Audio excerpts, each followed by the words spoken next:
patient groups, civil society organizations, medical societies, pharma industry and associations, the academe, and other stakeholders from the health sector.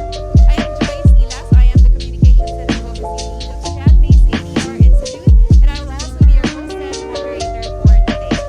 Welcome to the forum on sustaining gains and balancing priorities, implementation of Rare Disease Act for 2023. Now, this event is organized by the Stratbase ADR Institute in partnership with the Philippine Society of Orphan Disorders and the Universal Healthcare Launch. And this is also a hybrid event, so thank you very much to everyone who is here with us in the venue today. And thank you also to everyone watching us via Zoom and via Facebook live stream.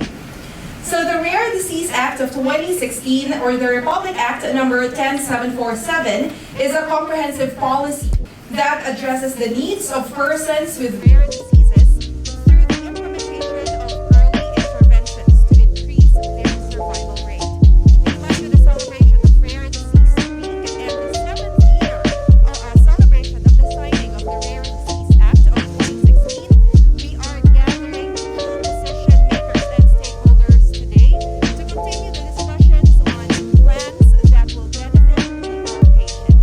May we call on the Pastor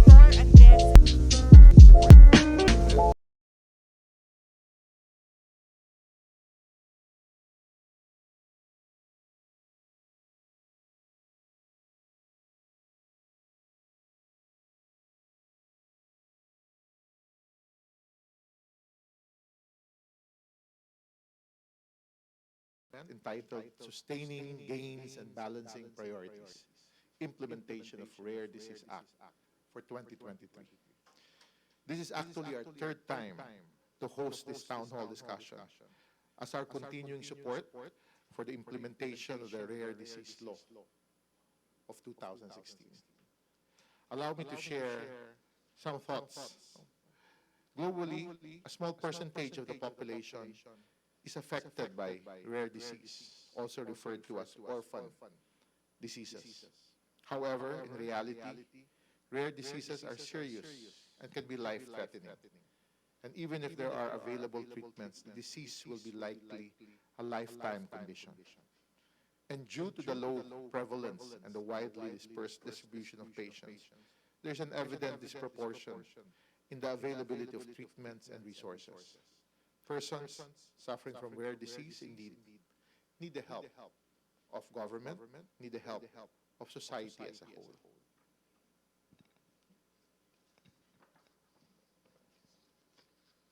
The Rare Disease Act was passed in 2016, quite a few years back, to provide Filipino rare disease patients access to comprehensive medical care. Specifically, it seeks to address the needs of patients through early intervention to increase their survival rate. But it has been 7 years after the passage of a law advancing the interests of persons afflicted with rare diseases. And yet, patients and other stakeholder groups are still clamoring for government support in terms of adequate funding and proper implementation of the Integrated Rare Disease Management Program Strategic Plan. As a former official of the Philippine Senate, I used to call this unfunded loss. You're happy to see a Republic Act being signed into law, but year after year, you struggle to turn it into an actual executed law. And the COVID-19 pandemic exposed the country's crippling socioeconomic inequality. While for many Filipinos, such inequality is an accepted reality in life, the pandemic brought the issue front and center of national conversations. Even with the pandemic, the challenges of rare disease patients continue and need to be addressed. Among these are the institutionalization of government support, increased access to available services, and expansion of the scope of the rare diseases, which is aligned with the Rare Disease Law. While inequality is a deeply complex issue with no clear-cut solution, good governance, political reforms, social investments, and multi-sector efforts are consistently considered as essential steps to be taken in order to address these challenges. In one of my recent commentaries in the business world, I emphasize a statement given by one of our resource person, former National Economic Development Authority, Secretary Ernie Pernia, when we were discussing outlook for 2023, where he emphasized the need to prioritize the health of our children so that they can reach their full potential. And the vitality of the economy is only as good as a country's health and educational system. I strongly believe that it will be difficult to improve the state of our economy without addressing first the health needs of our citizens. And this was actually reflected in the newly launched Philippine Development Plan of 2023-2028, a roadmap for this government. The plans of the Marcos administration government to achieve their development goals. And one of the strategies is to promote human and social development by boosting health, improving education and lifelong learning, and establishing livable communities. We're actually awaiting in our institute an addendum to the Philippine Development Plan, or what economists in NEDA would call the public investment program, that will define where government will be spending the next 5 years. A lot of Filipinos don't realize hindi ho nanguhula ang DBM in terms of where they fund. It needs to be part of the public investment program, which they promise to come out with in the next few weeks. Wherein it is envisioned for the next 5 years, Filipinos throughout the country will enjoy longer and healthier lives because they live in communities that better support their well-being, guided by healthy choices, and are assured of access with financial protection. The quality health services we needed. And we at the Institute share this vision with the Marcos administration.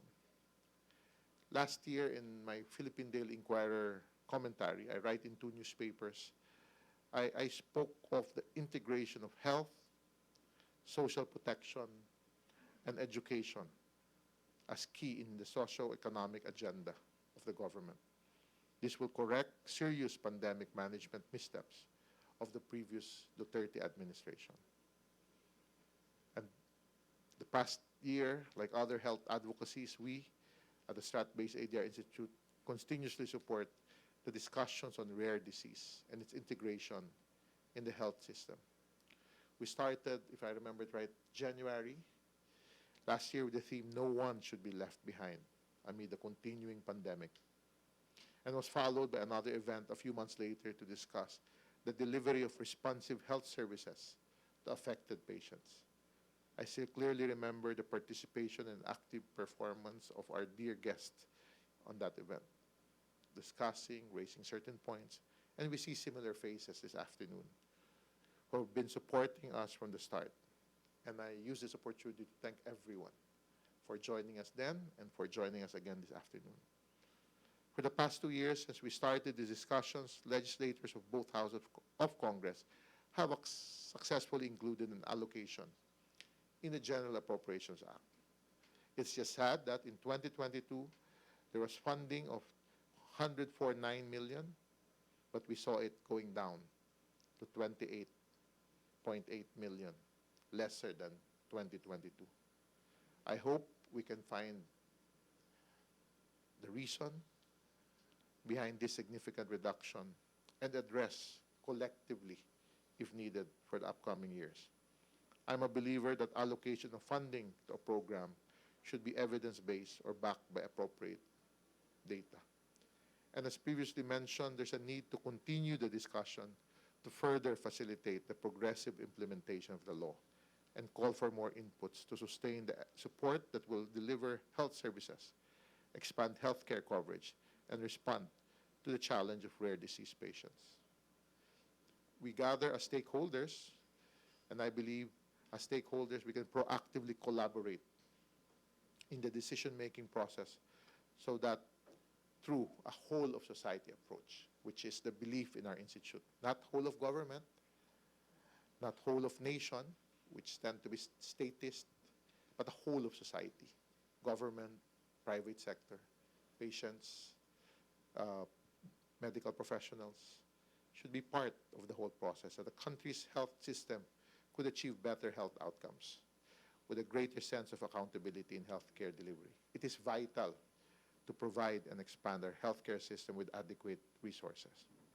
At the start of the year, I wrote in the Philippine Daily Inquirer, I said, greeting 2023 with cautious optimism, because that reflected in two of the studies that we conducted with our partner, Pulse Asia and Social Weather Station, that no matter how negative their life was in terms of cost of living, presyo ng bilihin, kulang sa kita, trabaho is still a challenge to a lot of Filipinos.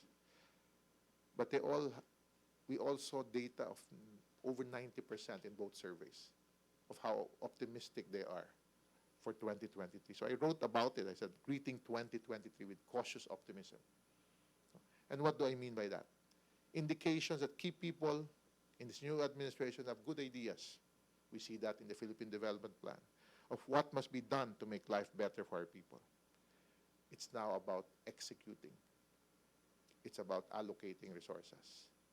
I'm a trained public administration professor, practice it a little in government in two positions, in the Senate and in the Department of Education. But I always say, the core of any program is execution and the budget that comes with it. And everyone should be informed that there are health laws in place, such as the Rare Disease Act and the Universal Health Care Act. Continued support and advocacy from different stakeholders are needed to sustain responsive health services. With our institute, we hope that we must all work together to make universal health care a reality for everyone, and thereby no one will be left behind. We've been engaging with the new leadership, even in the PhilHealth, to the point that some of our colleagues are being asked to serve with them there. And hopefully, if we put good people inside these government agencies, we can find success in key advocacies, both of health stakeholders and government decision makers. Again, thank you very much for joining us, and happy to host this with everyone. And good afternoon. Thank you very much, Professor Victor Andres Dindo Manhit. Truly, it is regretful to have a very promising and meaningful legislation law yet remain unfunded or even underfunded. So again, thank you, Professor Dindo Manhit. Now to start our discussion, our keynote speaker will take a look back at 2022 and discuss what was achieved and what were the challenges in implementing the Rare Disease Act. Our keynote speaker for today is Dr. Carmencita D. Padilla. She is the current Chancellor of the University of the Philippines, Manila, and the founding chairman of the Philippine Society of Orphan Diseases. Let's give her a big round of applause.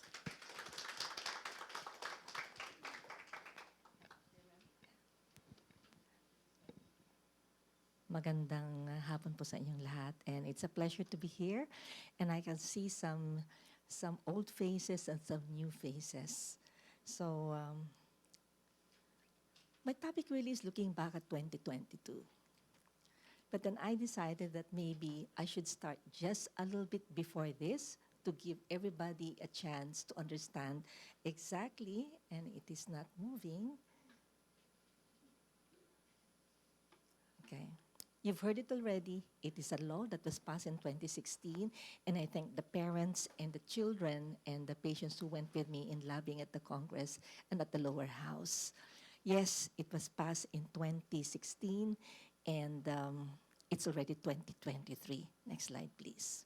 But I always say that this law does not come on its own. This, I consider it now a triplet. I used to call it a twin. If you look at the Newborn Screening Act of 2004, some of the conditions being tested are actually rare.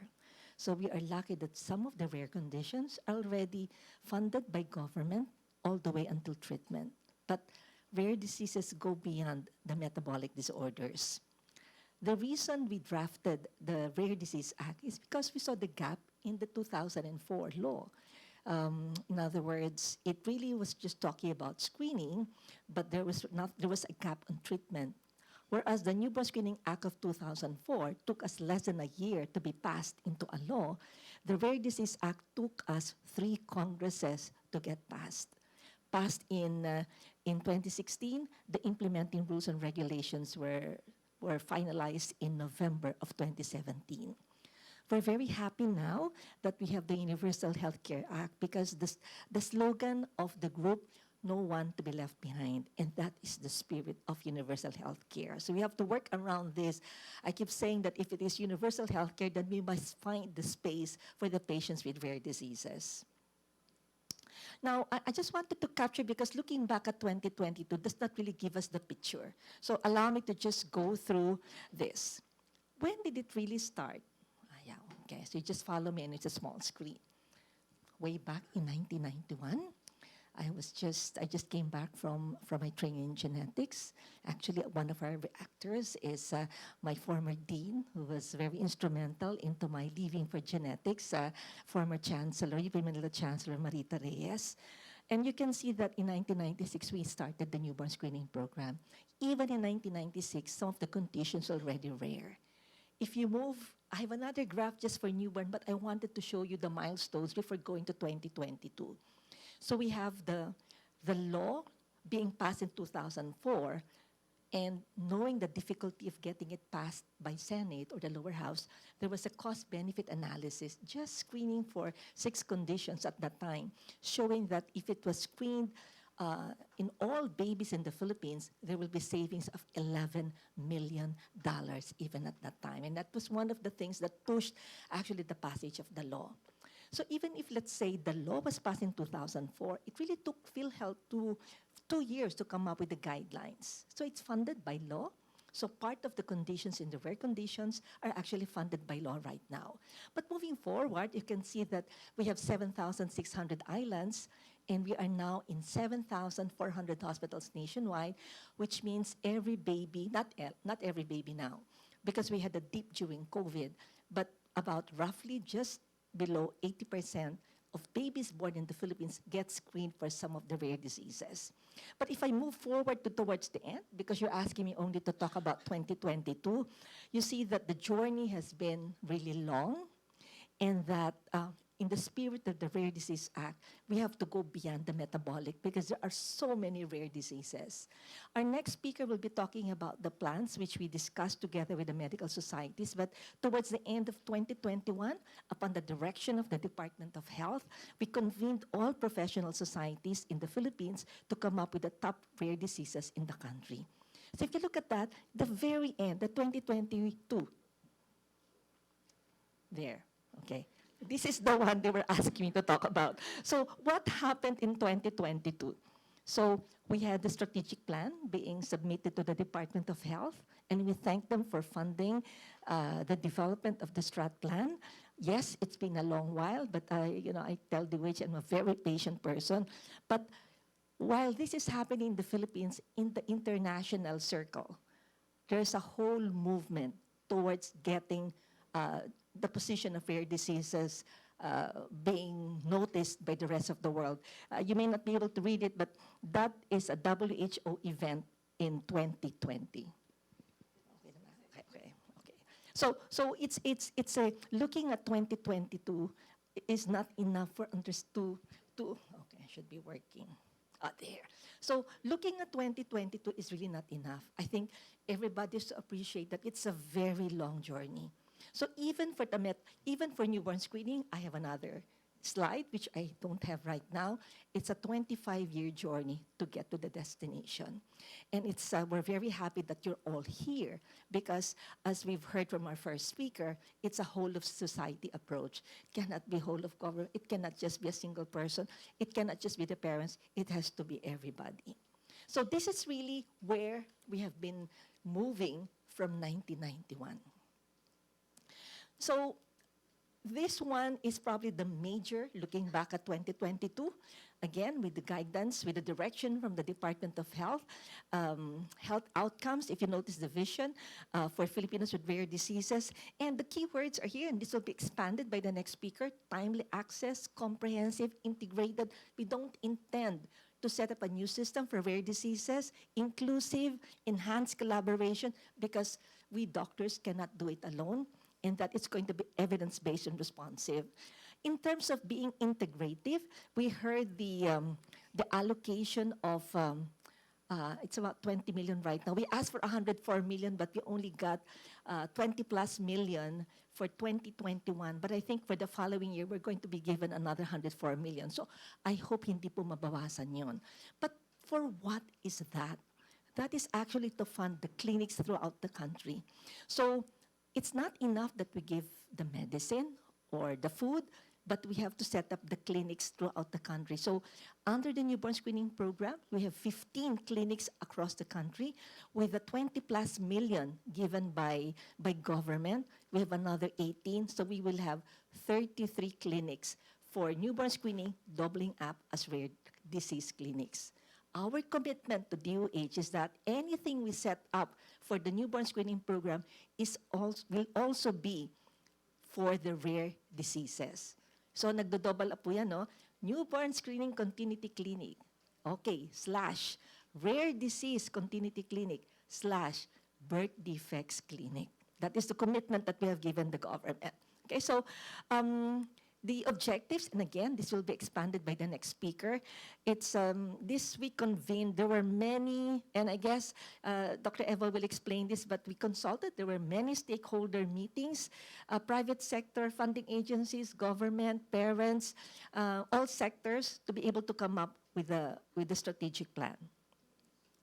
So let me show you where the world is heading, okay, because we are now in 2022. But let me tell you that on an international platform where I actually represent the country, we started really in 2021 when we had the UN resolution. Okay, so there's another advocacy group that's working on this one because we all realize that we cannot do work in isolation. Okay, so this is the Rare Disease International. So you can see here that there are many events around the world, all for the purpose of recognizing the patients with rare diseases. We're all in the same boat, believe me. Okay, so 2022 is where we had the side event at the WHO. You can see here that for the 2023, this is already happening at the moment. Okay, so we just had another meeting. You know, these are online meetings. There are very few face-to-face meetings, but it means that technology has brought us closer. But what is the goal? The goal is by 2024 is to hand over a WHO resolution on universal health care for rare diseases. So a single country cannot do this. We've got all the countries on board. So the point of all countries now is to come up with a political declaration. DOH is on board, come up with the WHO resolution, and then get all the UN agencies and the national agencies on board.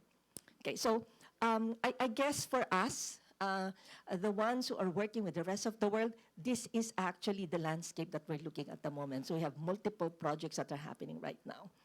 So just to show you, this was it was a long meeting, but you know, I just watched online, but it's really addressing, it's just a recognition of addressing the challenges of persons living with a rare disease and their families. That is November 2021. And then on an international scale, I just want to show you that there is an advocacy group on an international level. There are so many fora that's happening, that's coming up, and then there are regional working groups, and they're experts, okay? And you can see in this group here that all walks, this was actually last May, and you can see that we're not alone. We're all struggling, we're all trying to get our governments to listen to us. So I just want you to show the map that what we've done, so I actually joined the expert panels. Since not all countries have experts, we have divided the world. Each of the countries nominated an expert team, and you can see here that we were able to identify 17 groups in the whole world. So in other words, even if we have the whole world, not everybody will have somebody taking care of them. And we have decided that we were going to divide them, even the way we were dividing the country. So we're not alone. The important thing is that we do it on a national scale and we do it on the international scale. In closing, let me take a look at the challenges. Well, it's true. We're still not being ranked by most stakeholders. It's been difficult. I'm not going to say it's easy. We've been able to get some funds, but it's not really enough. We really need long-term funding because the patients need it. The medicine being given to the patients are on compassionate use, and I thank the companies who have donated to us for the past 20 years. Our patients get it on compassionate use. We have very few want to become a geneticist. So we really need to get more, and that's the reason why our network would change the system in the country. And then eventually you can see here that we've got to come up with a communication plan. Why did I put on the last step, creative solutions for implementation? No single country has been able to just fund it just like that. Even the rich ones, it's either the government or insurance. There's still some out of pocket. But I've seen what other countries have done. And probably I will just cite Thailand as an example because I was there when it was presented.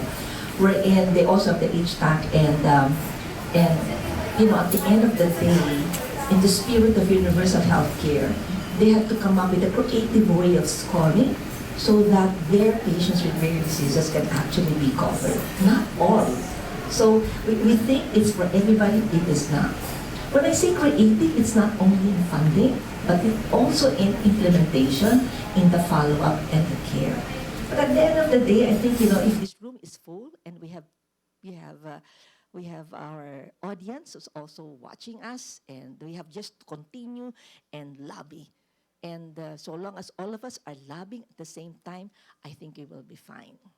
I just want to end by saying that if you look at the newborn screening program, I cannot even say that the law, I was just sharing it with Dr. Reyes a while ago, that if you look at the milestones of newborn screening, the law was not enough. Insurance was not enough. You really had to get all sectors on board to reach our point of success. So I think so long as we stay together, I think we will be fine. But we have to stay together, not only within the Philippines, but with the rest of our neighbors in the region and the rest of the world. So, dyan na lang po. No disease is rare when it affects somebody, someone you love, and we love our children. Maraming salamat po at magandang hapon. Thank you very much, Dr. Carmencita Padilla, for that very insightful keynote speech. I'm sure many of us here have a question that we would like to ask Dr. Carmencita. So before we proceed to our next speaker, we'd just like to remind everyone that if you look at your tables, you have papers there on top. If you have questions that you want to address Dr. Carmencita or any of our speakers later, you may just write your questions there and hand them over to our organizers. And we'll try our best to address them later on during the open forum. And also for our Zoom participants, since we are also doing this online, you may also leave your questions in the Q&A box in the lower part of your screen. And again, we'll try to address your questions later in the open forum. So from 2022, we will now continue the discussion on rare diseases and proposed programs for 2023.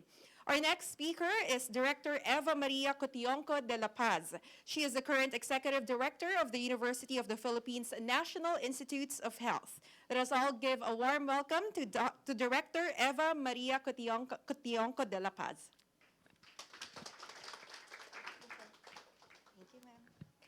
Thank you and good afternoon po. I think after listening to the Chancellor, we can all go home because we're already inspired and we know the direction of these discussions, that we have to work together to achieve our goal for having no person left behind under the universal health care. So the topic that has been assigned to me, I was tasked to talk about the continuing the rare disease discussion and proposed programs for 2023. And I just wanted to start off by saying that in 2021, the Department of Health directed us to develop a national strategic plan on integrated rare disease management program for the period of 2022 to 2026. And so we started off by identifying the objective of the project, which is to develop a national strategic plan on integrated rare disease management for that period. And that is covered by the first objective after consultation with all the stakeholders. And the second is to prepare the list of priority rare diseases from consultation with medical societies. And that was the presentation I gave last August 2022. So in achieving these objectives, a core team was created in order to accomplish those goals, and different major stakeholders were identified from the implementing rules and regulations of Republic Act 10747. They were subsequently grouped according to the following thematic areas. First is financing and funding. Second is communication and information promotion. Third is inclusivity and involvement. Third is regulatory and fiscal incentives. Fifth is research and development. Sixth is on orphan drugs and products. And seventh, patient support groups. So during that period, 7 consultation workshops were conducted for each of those thematic areas, mostly via Zoom, of course, at that time. And chosen stakeholders were asked to present current initiatives and programs that they have for rare diseases. This then was followed by the strategic planning activity, including, sorry, can you move to the next slide? No, I will, sorry, I wasn't able to move it. There. So, so 7 consultation workshops were conducted for each of these thematic areas.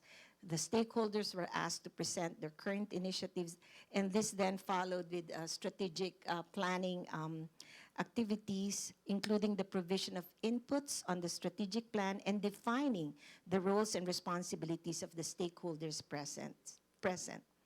Stakeholders' inputs for each of the thematic areas were consolidated into sub-themes, and emergent themes and sub-themes were fitted into the draft strategic plan objectives, outcomes, and initiatives as we thought appropriate.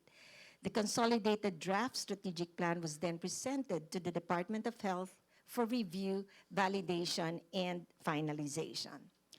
So by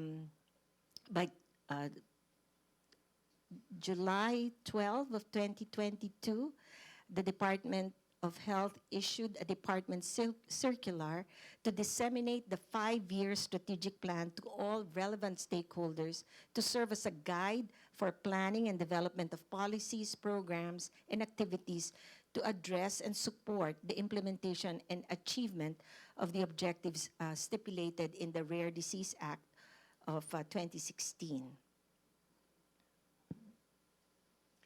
And this, the Chancellor already showed this earlier. These are, so in the next 5 years, we envision the optimum health outcomes. So the vision is the optimum health outcomes for Filipinos with rare diseases using these 5 guiding principles: timely access, a comprehensive, integrative, and sustainable care, evidence-based and responsive policies, inclusive communication, and enhanced collaborations. So for strategic objective, these are the strategic objectives that were identified during those during the process of finalizing the draft, and it included the following.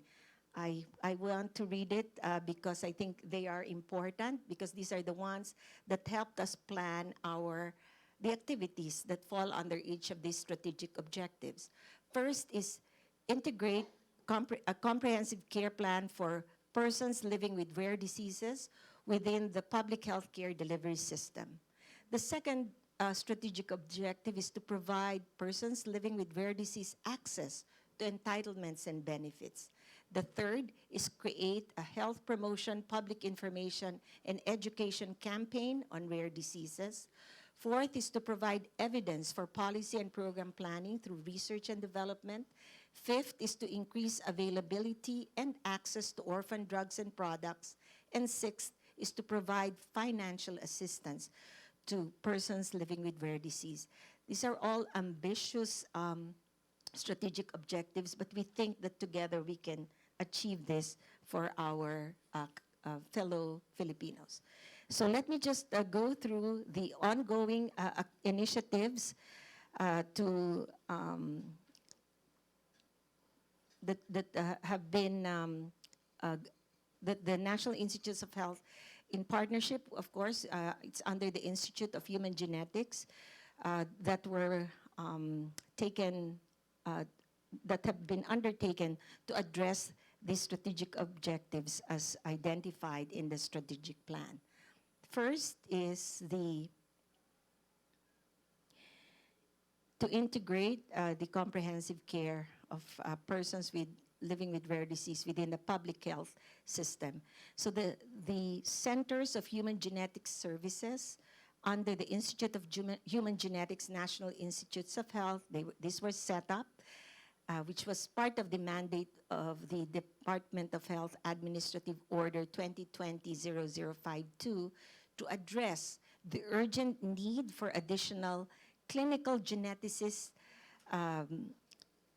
clinical genetics centers in the country, because right now they're really concentrated in Manila, of course, but we do have graduates who are now in different regions in the country, but still not enough. I think the Chancellor mentioned that earlier. And these clinical genetics centers will respond to the acute and long-term needs of patients diagnosed with disorders. They were diagnosed through the expanded newborn screening and other rare and common genetic conditions. 3 centers were set up in Luzon, Visayas, and Mindanao, and these centers facilitate the comprehensive clinical evaluation, appropriate management in terms of diagnostic and therapeutic, and genetic counseling services to families diagnosed with children diagnosed with rare conditions. Now this slide shows the national NIH was given a grant funding championed by Senator Pia Cayetano to put up additional 18 continuity clinics on top of the existing newborn screening continuity clinics. And this newborn screening continuity clinics, shown here as NBSCC, they refer to an ambulatory clinic based in a tertiary hospital identified by the DOH to be part of the National Comprehensive Newborn Screening System treatment network. They are equipped to facilitate continuity of care of patients with metabolic disorders screened by the program, the expanded newborn screening, where majority are actually considered as rare disease. The NBSCCs will also be there to serve as a clinic to other patients with rare conditions not covered by the newborn screening program. By the end of 2023, this year, another 10 clinics will be set up. So for the fourth strategic objective, so I talked about the first strategic objective. For number 4, these are developments. These are the developments as far as providing evidence for policy and program planning through research and development. The Institute of Human Genetics has collaborated with the Department of Science and Technology Food Nutrition Research Institute to undertake the SIBS program. SIBS refers to Program to Support the Initiatives on Inborn Errors of Metabolism for the Better State of Health.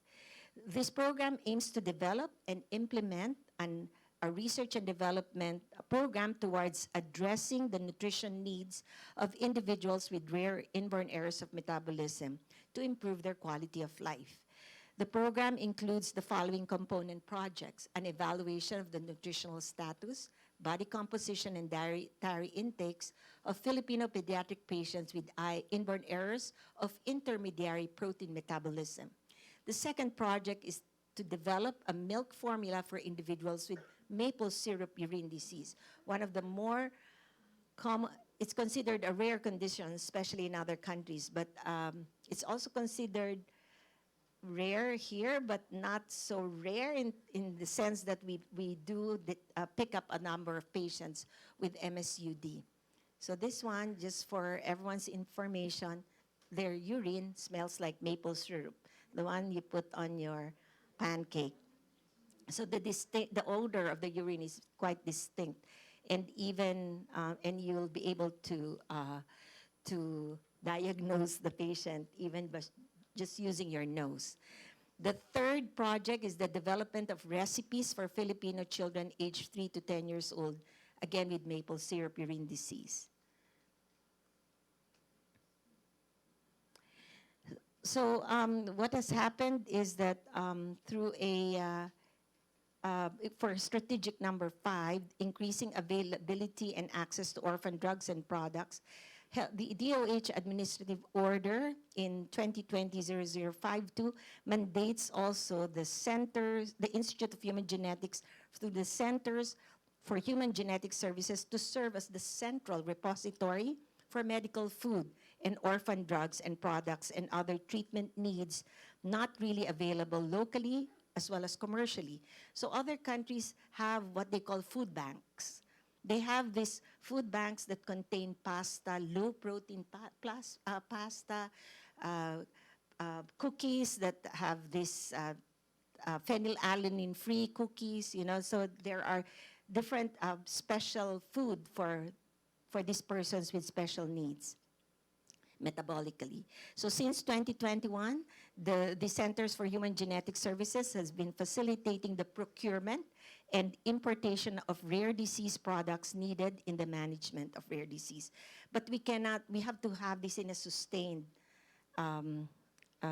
level, and that's why the partnership with FNRI is crucial for the development of the products that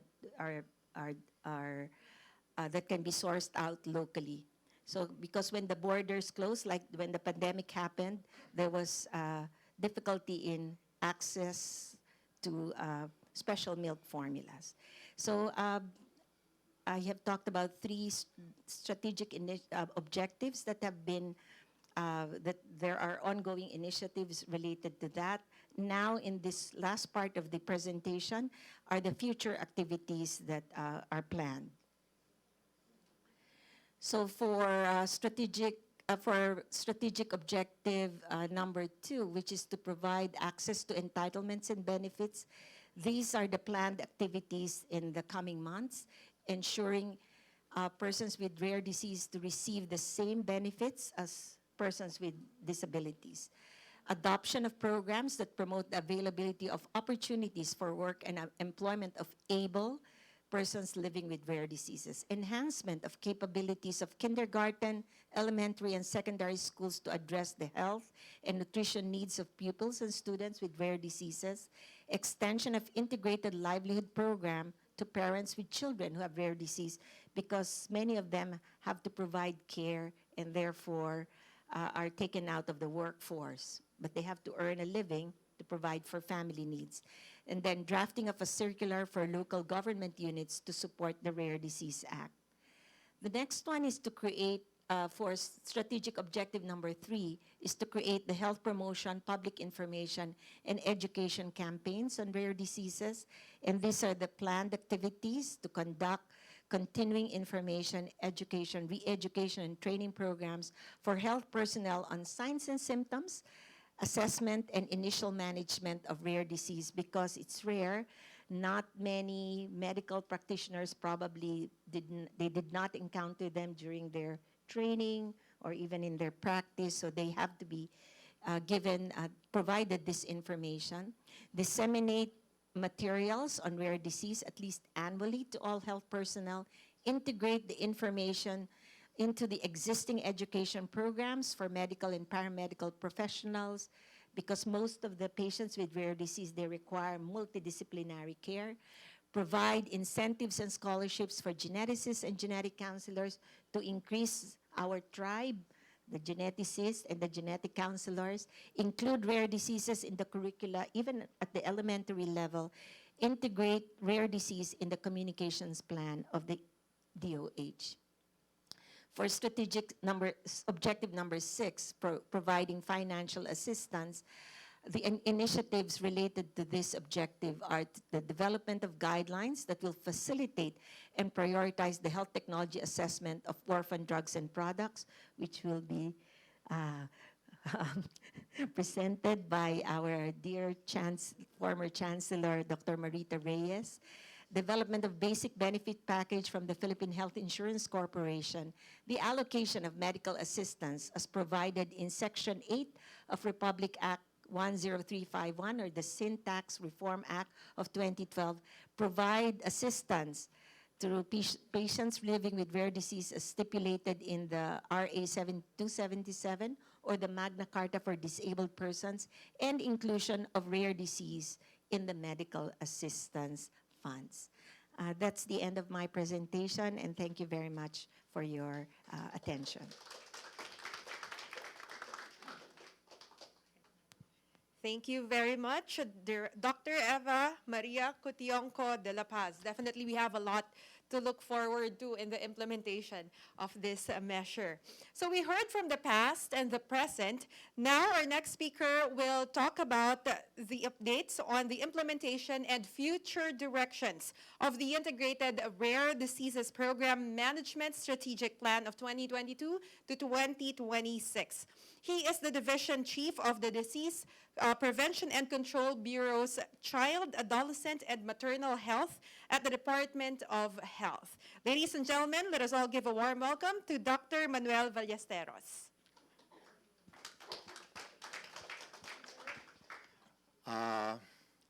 Good afternoon. I'm Dr. Manuel Ballesteros, and just call me Dr. Noel. I'm the Division Chief of the Child, Adolescent, and Maternal Health Division. Dito po kasi nakalodge yung rare disease program sa division namin. So, I'm just on my 18th month at the Department of Health, and I'm still learning the ropes, the processes. And actually, I'm a pediatric dentist, and this rare disease program is very, very special to me, as I have so many patients with metabolic disorders and also with rare disease. And they are very, very prone to oral health problems, and their quality of life is compromised. So hindi lang po sila nahihirapan, butas pa ang bulsa, dahil nga napakamahal din po magpa-dental. So our directors at the Department of Health make the decisions, and they show us the directions. Pero as your division chief, together with our focals, nandito po siya ngayon, and the technical team, we act on the directions, and we do follow-ups. Kami rin ho yung nangungulit, at kami rin po yung maglalabi. So please bear with us, tulungan niyo po kami para ma-implement ng mahusay at ng mabilis ang ating strategic plan. So, like what Dr. Chancellor Padilla has mentioned, the vision, optimum health outcomes for Filipinos with rare disease. We are guided by the principles of timely access, comprehensive and sustainable healthcare system, evidence-based and responsive research, an inclusive communication plan, and enhanced collaboration. So today I've been tasked to address some of these issues. So where are we now in terms of the DOH program and governance for rare diseases? Now, as you very well know, some of the rare diseases are metabolic in nature. They are screened by the expanded newborn screening. That's why the rare disease is now being implemented together with the newborn screening program. So upon confirmed diagnosis, these rare disease cases are referred to newborn screening continuity clinics for long-term care and follow-up, which includes monitoring of status, provision of medical foods, medicines and supplements, and continuous care for metabolic management, regardless of age. This is done in collaboration with other disciplines. Now, there's still a lot of work that has to be done. Our list of diseases has become longer, because it will include rare diseases other than those from inborn errors of metabolism. The DOH continuously encourages our medical societies to help us establish referral pathways for these other rare diseases. Nevertheless, the long-term goal is for the newborn screening continuity clinics to become rare disease clinics. Sabi nga ni Dr. Padilla kanina, magiging birth defects clinic na rin. No? So, we just need to provide proper capability building to our professionals and health workers on ground, and probably add more if possible. Now, with regards to the DOH's involvement and oversight of the Rare Disease Act implementation, with the budget received by UPNIH through the General Appropriations Act 2023, additional 10 newborn screening continuity clinics will be established. They will be strategically located nationwide as an addition to the existing 33 continuity clinics. The goal is to increase the number of continuity clinics to 43 by next year. These clinics will ensure that our patients will receive the necessary treatment and medical management, and that they are regularly monitored and followed up. So the DOH, through our Centers of Health and Development, and of course with the help of UPNIH, shall identify hospitals which are interested in hosting a continuity clinic. The DOH-CHD will assist in the smooth integration of the newly established continuity clinic with the host facility, and will ensure that the host facility will be able to sustain the operation of the continuity clinic according to DOH Administrative Order 2013-0035 and the signed Memorandum of Agreement. The next issue, how do we include rare disease program in the scope of the Omnibus Health Guidelines? Ang gusto po kasi ng DOH ngayon, integrated na into one health policy. The Omnibus Health Guidelines is an overarching policy of all health issues compiled by the Evidence Generation Bureau for the past 5 years. So during the forum last August 2022, our DPCB Director, Dr. Nicao, discussed the DOH mandate of setting the standards of care that will ensure the safety and quality of health services based on CPGs and best available evidence in line with the UHC Act. Ang maganda po kasi dito, pag naka-integrate sa Omnibus Guidelines, so lahat magbabasa nun kasi all health issues are integrated. So napapansin na po nila yung rare disease, mababasa nila yon, including not only health professionals, even the public, and even the local government officials. So I think that is very, very important.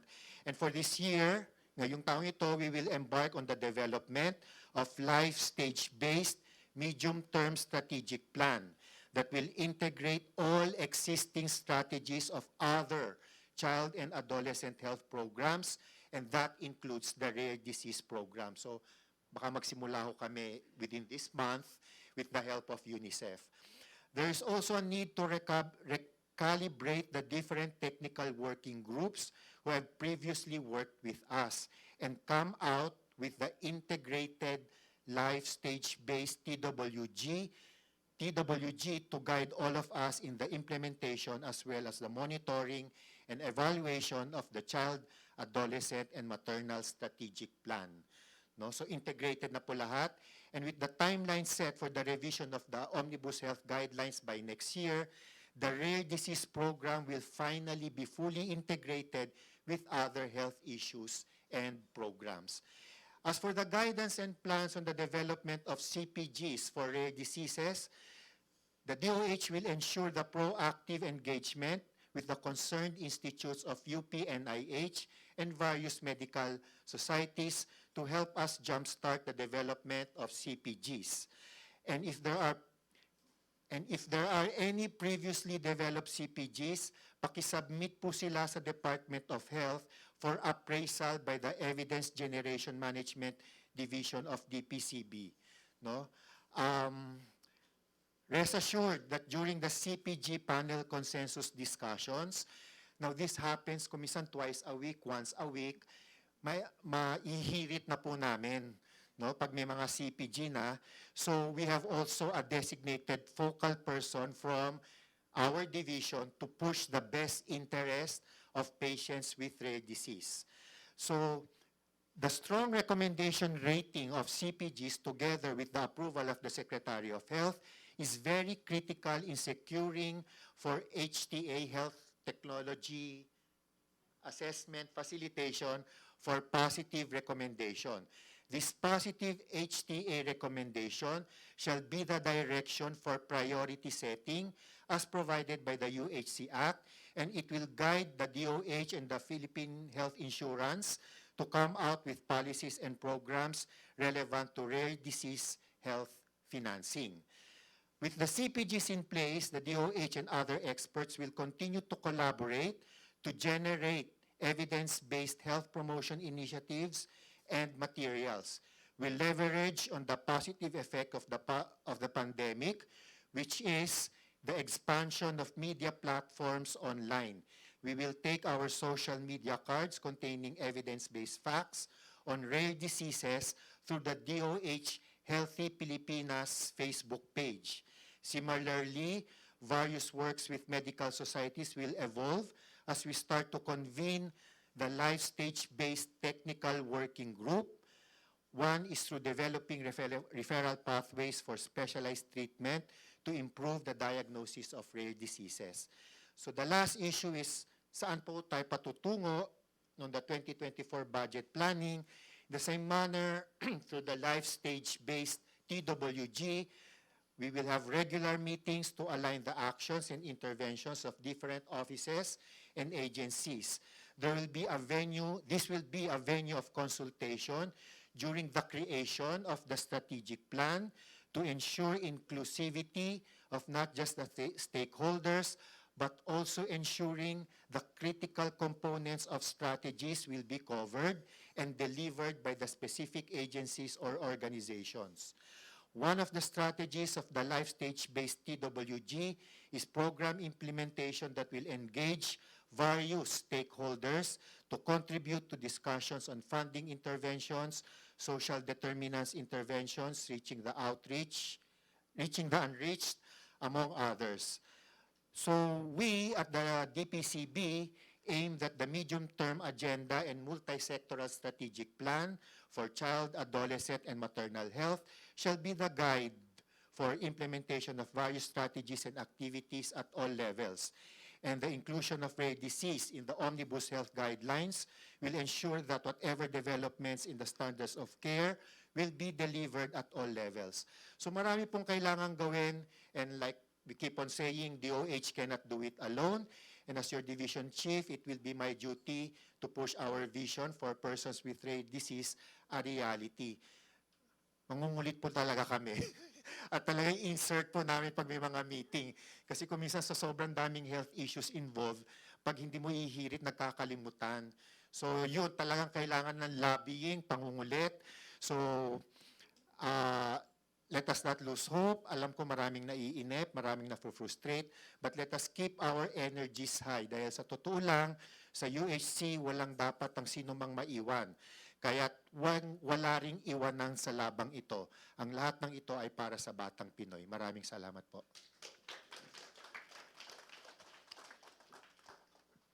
Thank you very much, Dr. Noel Ballesteros. So from the past, present, and now the future, we will move on to the learnings and opportunities for improvement in providing diagnostic services and holistic therapy to improve rare disease patient outcomes. Our next speaker is the former president of the Philippine College of Chest Physicians. She is currently an associate professor and an active consultant at St. Luke's Medical Center. She was also the chairman for the Council on Occupational and Interstitial, lung diseases, and the most outstanding academician at the Philippine College of Chest Physicians in 2022. Let us all give a big round of applause to Dr. Celeste May Campomanes. Thank you very much. Good afternoon to everyone. I'm representing the Philippine College of Chest Physicians, and with me are my teammates in the Council on OILD.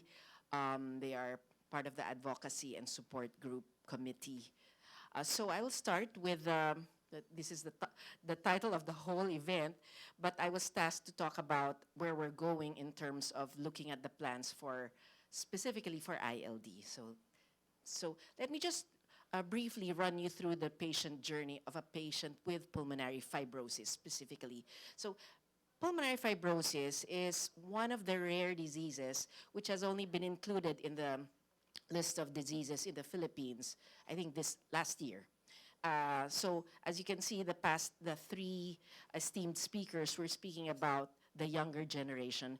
Our group of diseases will be affecting now the other spectrum, the aging population, so mid-age to latter age group. So it encompasses an umbrella of diseases. It's an umbrella term for scarring of the lungs, and it can include 200 plus types of diseases. That's why it might be a little difficult to produce a single CPG for pulmonary fibrosis. So what happens in when a patient gets to have fibrosis? So there is initially underdiagnosis.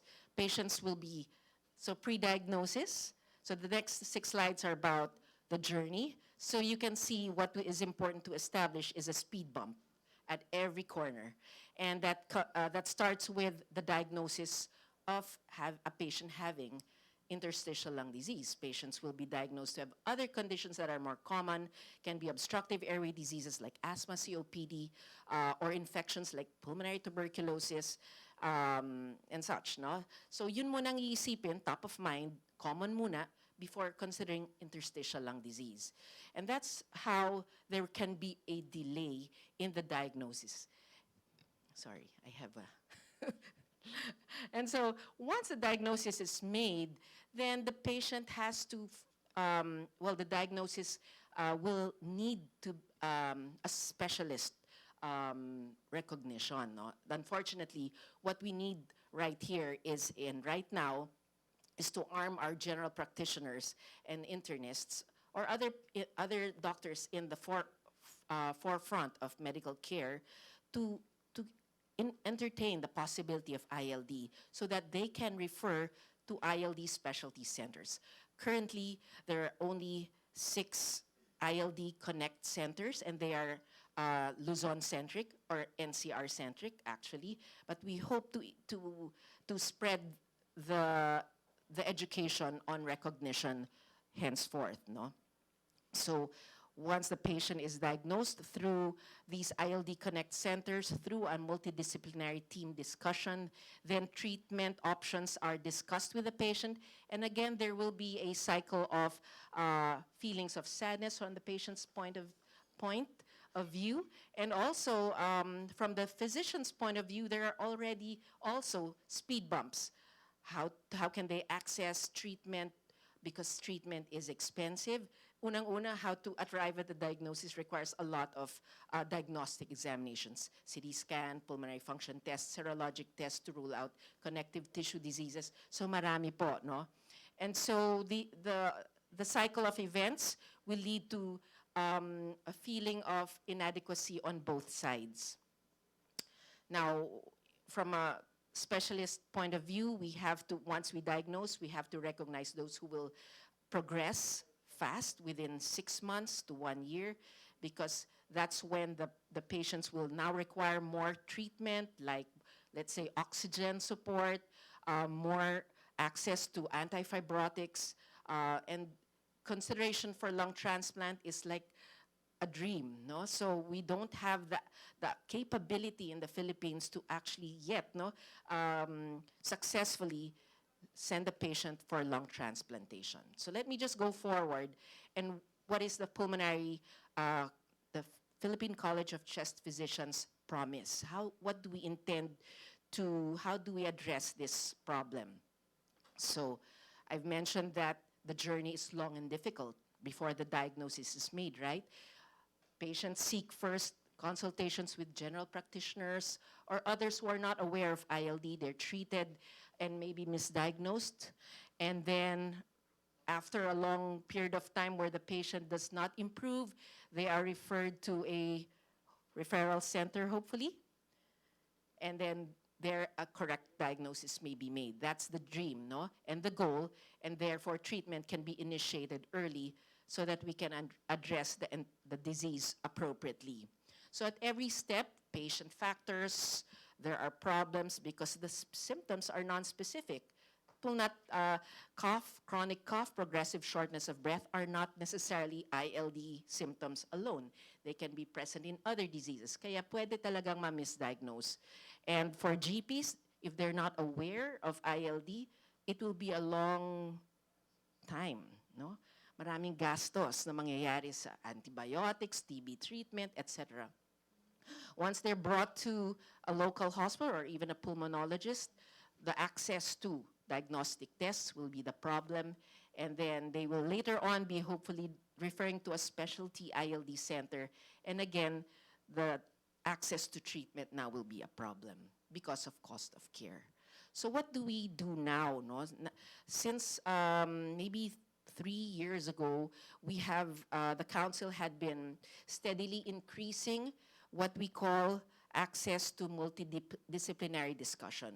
So it's an academic exercise at no cost to the patient. We just need to discuss patients referred when they are entertained to have interstitial lung disease.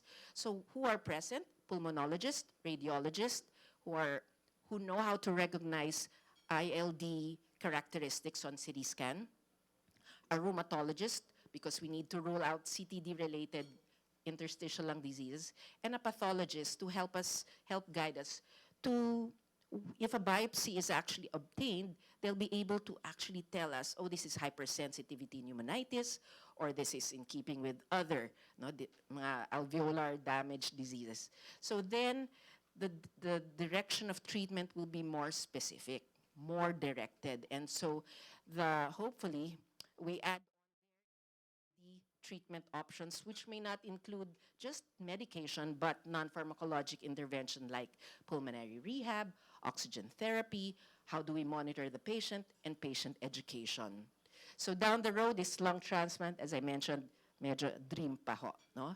So at the center of it all is the patient with ILD. So you have all these possibilities, how we can help them. So on the left, it's pharmacologic treatment, which includes antifibrotics, anti-inflammatory agents if it's more of CTD related. We manage all the comorbidities because we've recognized ILD patients do have comorbidities, reflux, pulmonary hypertension, etc. So we have to manage all that, give supportive care, and educate the patient and prevent other conditions like intercurrent infections. So the PCCP has these 5 things planned, no? We try to raise more awareness with regards to ILD by hoping to educate general practitioners, specialists, and the general public to ensure early recognition of the symptoms and timely diagnosis. So these are found in the goals of the UHE and Rare Disease Act, no? Increased access to ILD specialists and referral centers, earlier referral to ILD centers, to access the multidisciplinary team discussion conferences, increase availability and access of medications to diagnosed patients through collaborations with our pharma industry, greater focus on symptom-centered management, so which means access to pulmonary rehabilitation, psychological support through patient support programs and palliative care, and information and support all throughout the disease course, enhanced shared decision-making with the patients and their caregivers through better information and education through patient support groups. The Council of Occupational and Interstitial Lung Diseases. So may occupational pang kasama. So which means those laborers, workers in the field have to also be included because they are exposed to substances that may bring about interstitial lung disease as well. So we need to to pay attention to that as well, no? So what are we doing currently?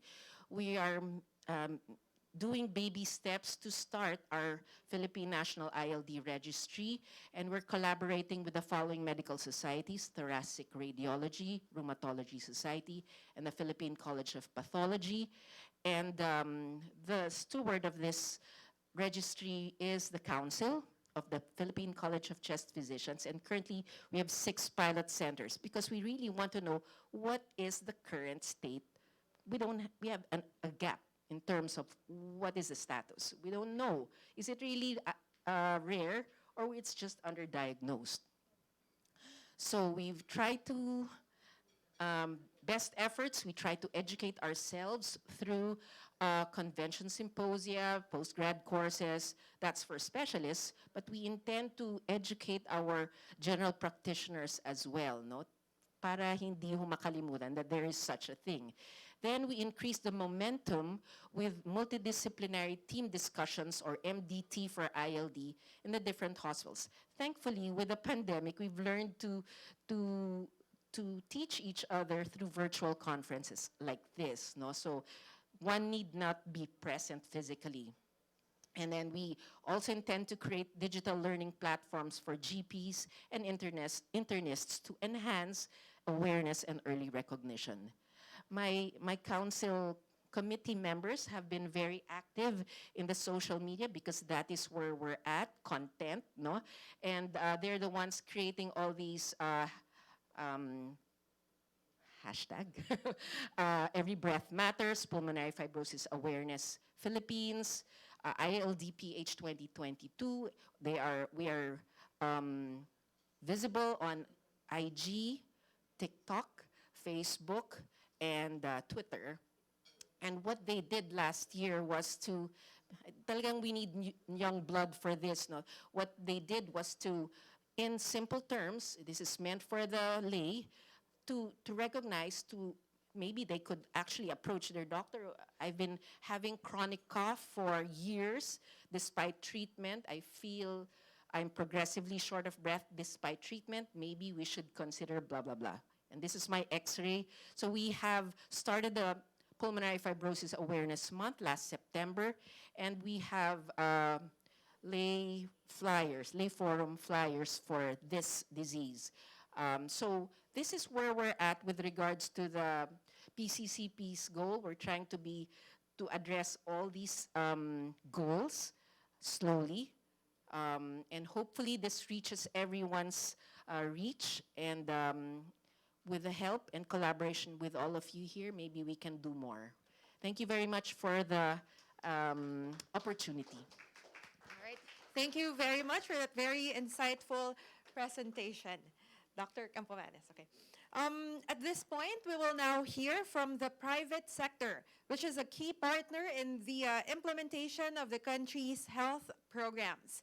Our next speaker will talk about encouraging private sector engagement, support of the pharmaceutical industry to complement and augment the initiatives of the public health sector in improving access to innovative therapies. She is the Director for Healthcare Policy of the Pharmaceutical and Healthcare Association of the Philippines. Let us put our hands together for Ms. Lourdes Desiree Daisy Zambrano. Thank you so much. Thank you so much. I'm feeling very old today because I heard Dr. May Campomanes speaking before me. I worked with her dad in my previous life. Good afternoon to each and every one of you. Okay, my presentation shares the innovative biopharmaceutical industry's perspectives on encouraging private sector engagement. It's actually a long title, as long as my name. The next slide will show you my discussion outline, which is summarized as follows, and which actually summarizes already our key recommendations. So our recommendations fall into 3 main areas. One is on increasing awareness. I think that was taken up earlier as well. Improving access to innovative medicines for rare diseases through regulatory agility and flexibility, health financing, and fiscal incentives. Lastly, I will be leaving a message of hope with two recent opportunities to take the rare disease advocacy forward. The next slide, appreciating the value of today's event, increasing awareness and multi-stakeholder participation and building capacity on rare diseases are the most urgent and valuable. There are between 7,000 to 8,000 rare diseases collectively affecting more people than cancer. Worldwide, over 400 million people live with rare disease, and the vast majority are children. Children make up around half of those diagnosed, and a third of them will not reach their 5th birthday. Rare diseases have a huge impact on individuals, their families, and society as a whole, yet treatments are available for only around 200 rare diseases. There are still no treatments for 90% of rare disorders. The number of people impacted by rare disease is even greater still, from generations of families, parents, and children who become caregivers to friends and carers themselves. Over time, the physical, mental, emotional, and financial burden can be overwhelming and devastating. Rare diseases are certainly individually rare, but are collectively common.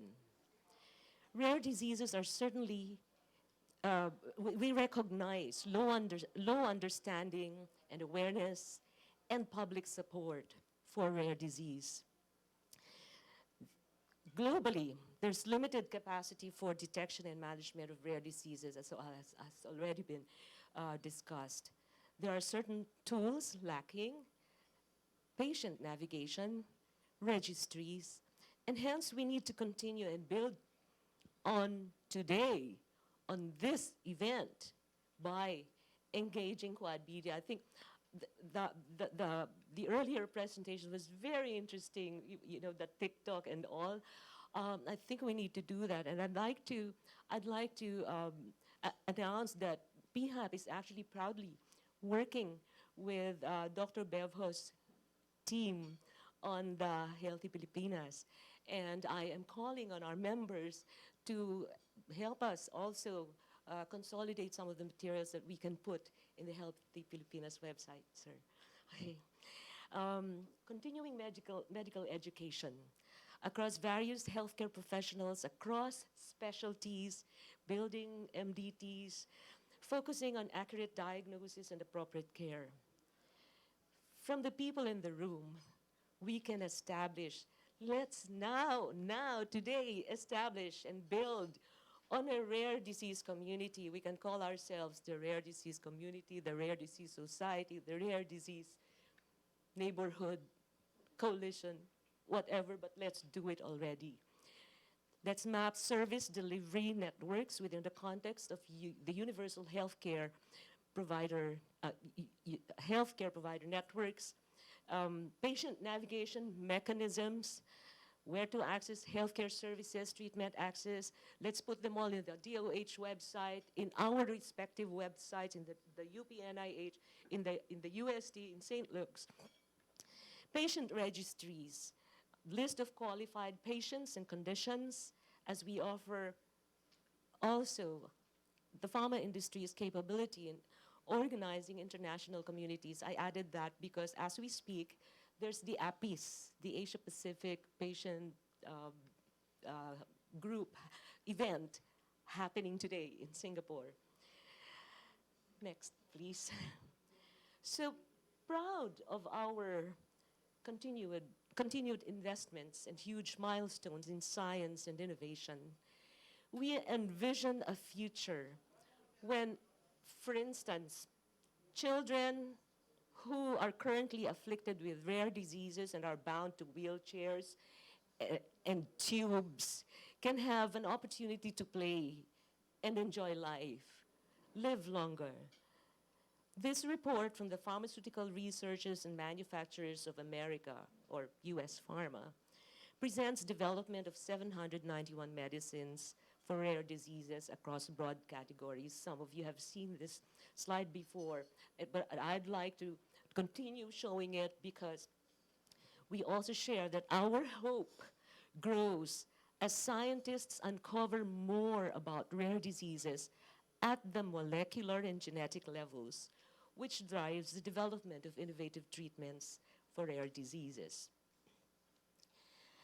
In the Philippines, we do have limited availability of medicines for only around 30 disease categories. Next one, please.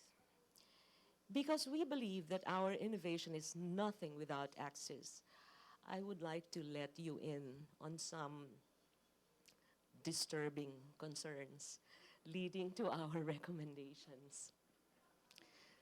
First, okay, this study, again by US Pharma, reveals that of new medicines made available in the US for rare disease, only 20% are made available in Asia Pacific, while only 11% are available in the Philippines, and not all of them have CPRs.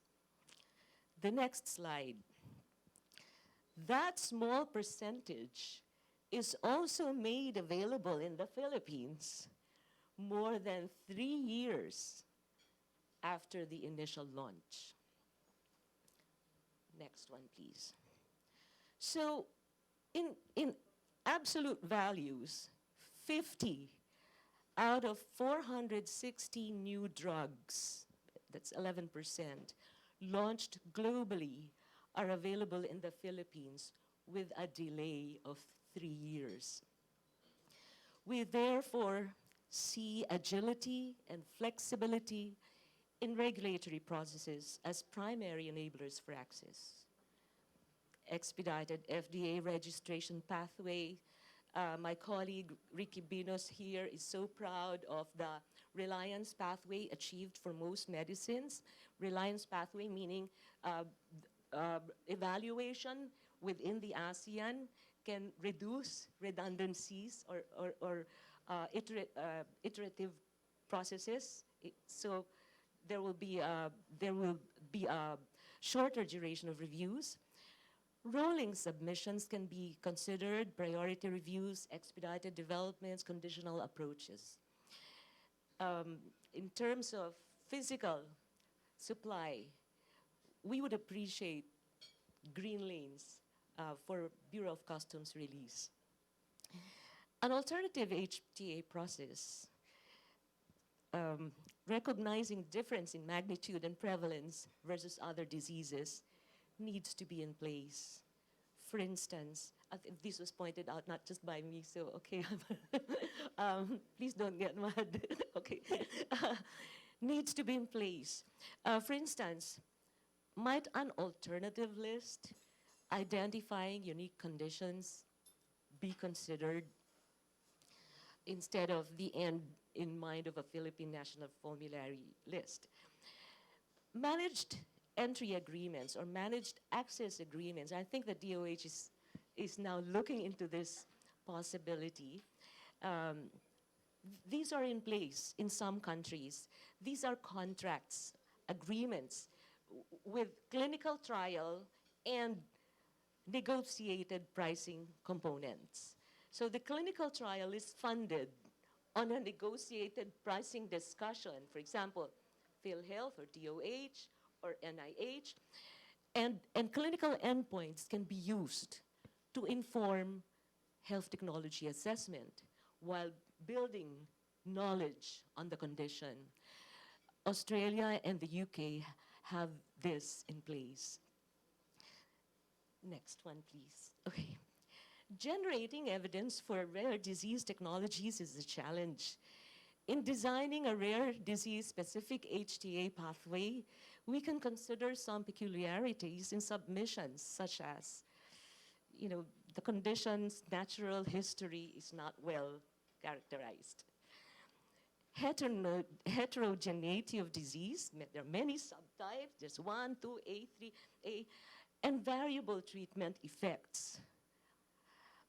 Lack of established endpoints and outcome measures that matter to patients. So perhaps surrogate endpoints can be considered and could be useful in some cases. There definitely are small study populations. There's limited evidence, limited diagnostic and management capabilities may aggravate, and this isn't just locally, it's globally. And there are ethical considerations. There are no control arms in some studies. There are shorter duration of studies, etc. So as we encourage patient participation in clinical trials, as this is a form of access to innovative drugs, we highlight opportunity in recent developments at the DOST, Philippine Center for Health Research and Development, the UPNIH, and the DOH as included in the Philippine Medicines Policy for the country to regain its position as center of excellence in clinical research. If you look at that square to the right of the screen, we've slid down. And even Singapore slid down, and Thailand is now on top, followed by Malaysia. We have done better than these other countries in the past. Let's get back that top rank. Past and new legislations, there's an innovation law. Past and new legislations on innovation can certainly improve our patients' access to innovative technologies.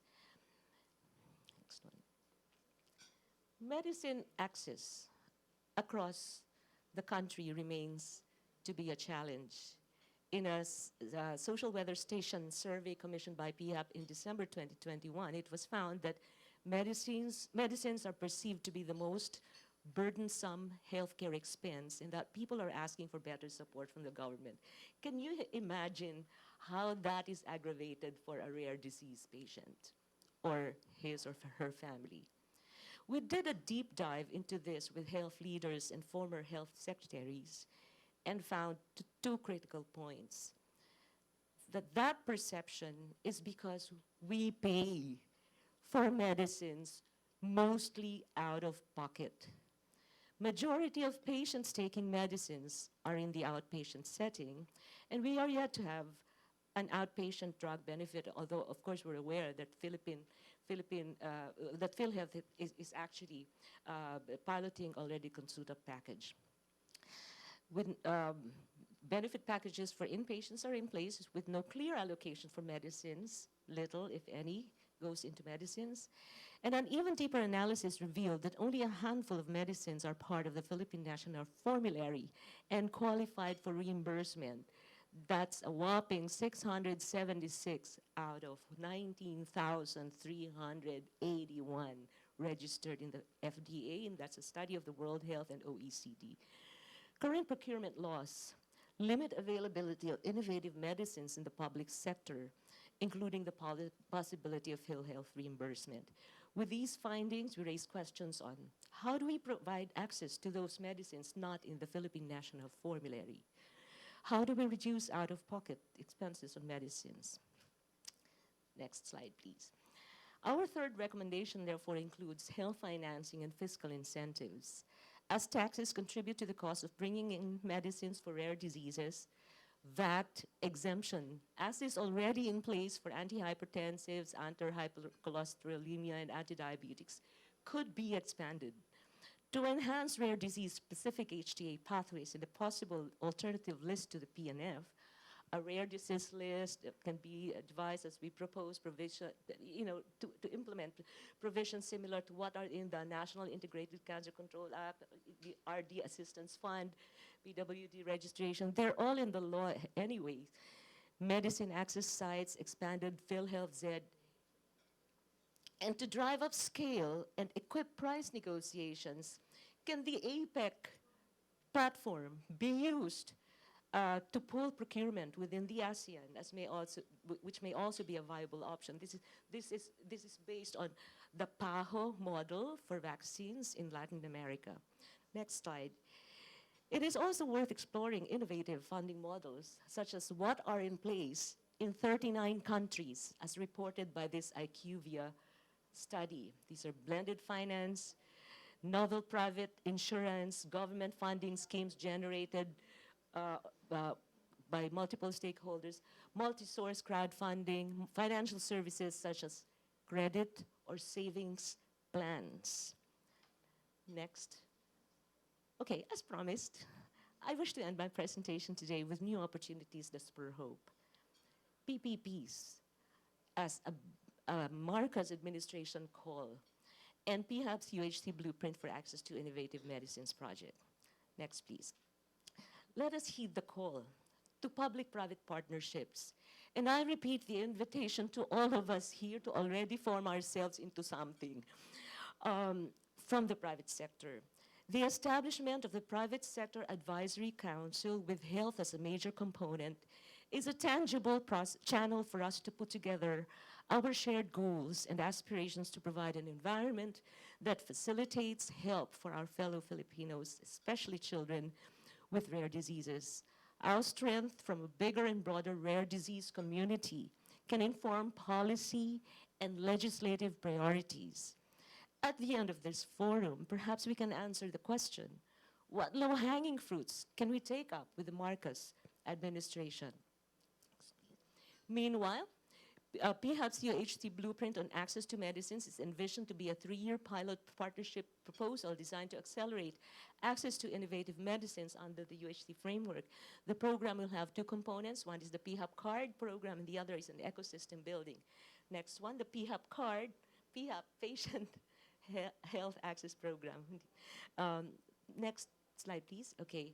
The PHAP card offers medicine discounts, medical device discounts, treatment support, and diagnostic support. It's meant to be a consolidation of our members' existing programs.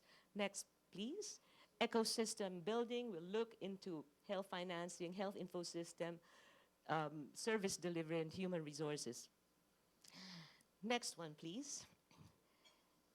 All right. We believe that by providing these 2 components, the PHAP card and the ecosystem building, with these, we can strengthen the back-end systems of Baguio City, where we're piloting the project, the city government, to enable better procurement, storage, dispensing for those that can be procured under existing laws. Through our members' consolidated access programs, we can provide the much-needed medicines outside the Philippine National Formulary. Overall, the patients will benefit, and we welcome fresh ideas in this regard, especially the draft curriculum that Dr. Eva mentioned earlier that can be put in place as an LGU policy for rare disease. Rare diseases are some of the most challenging diseases to diagnose and treat, and we believe in a tailored approach to ensure people with rare diseases can access our medicines. We know that we can't do this alone, and that collaboration with you all, with patients, government, academia, healthcare professionals, and patient advocacy groups is critical. We do involve patients and healthcare professionals already throughout the process of medicines development. We advocate at a policy level to support initiatives for people with rare diseases. We believe that healthcare spending is an investment, and its value goes beyond the person being treated. So my last slide. We work across the healthcare spectrum to find funding solutions that make our medicines for rare diseases available to those who need them. Thank you so much for inviting us. Thank you. Thank you very much, Ms. Daisy Zambrano. That was quite a lot. That was quite heavy, yes, ma'am. But I think the silver lining is we're all here today. We're discussing this. We have a platform, and it's a start. It's a start to hopefully a better tomorrow. All right, so our last speaker will talk about the Health Technology Assessment, or HTA Council's updates on the assessment process for rare disease technologies. She is the current chairperson of the HTA Council, an independent advisory body created under Republic Act 11223, or the Universal Healthcare Act, with the overall role of providing guidance on the coverage of health interventions and technologies to be funded by the government. Let us all welcome Dr. Marita Tolentino Reyes. Good afternoon. I would like to say that I asked my colleague, Dr. Lisette Lopez, who is part of the subcommittee on drugs of the Health Technology Council, to help me along. Okay. Thank you, Lisette, for coming. So,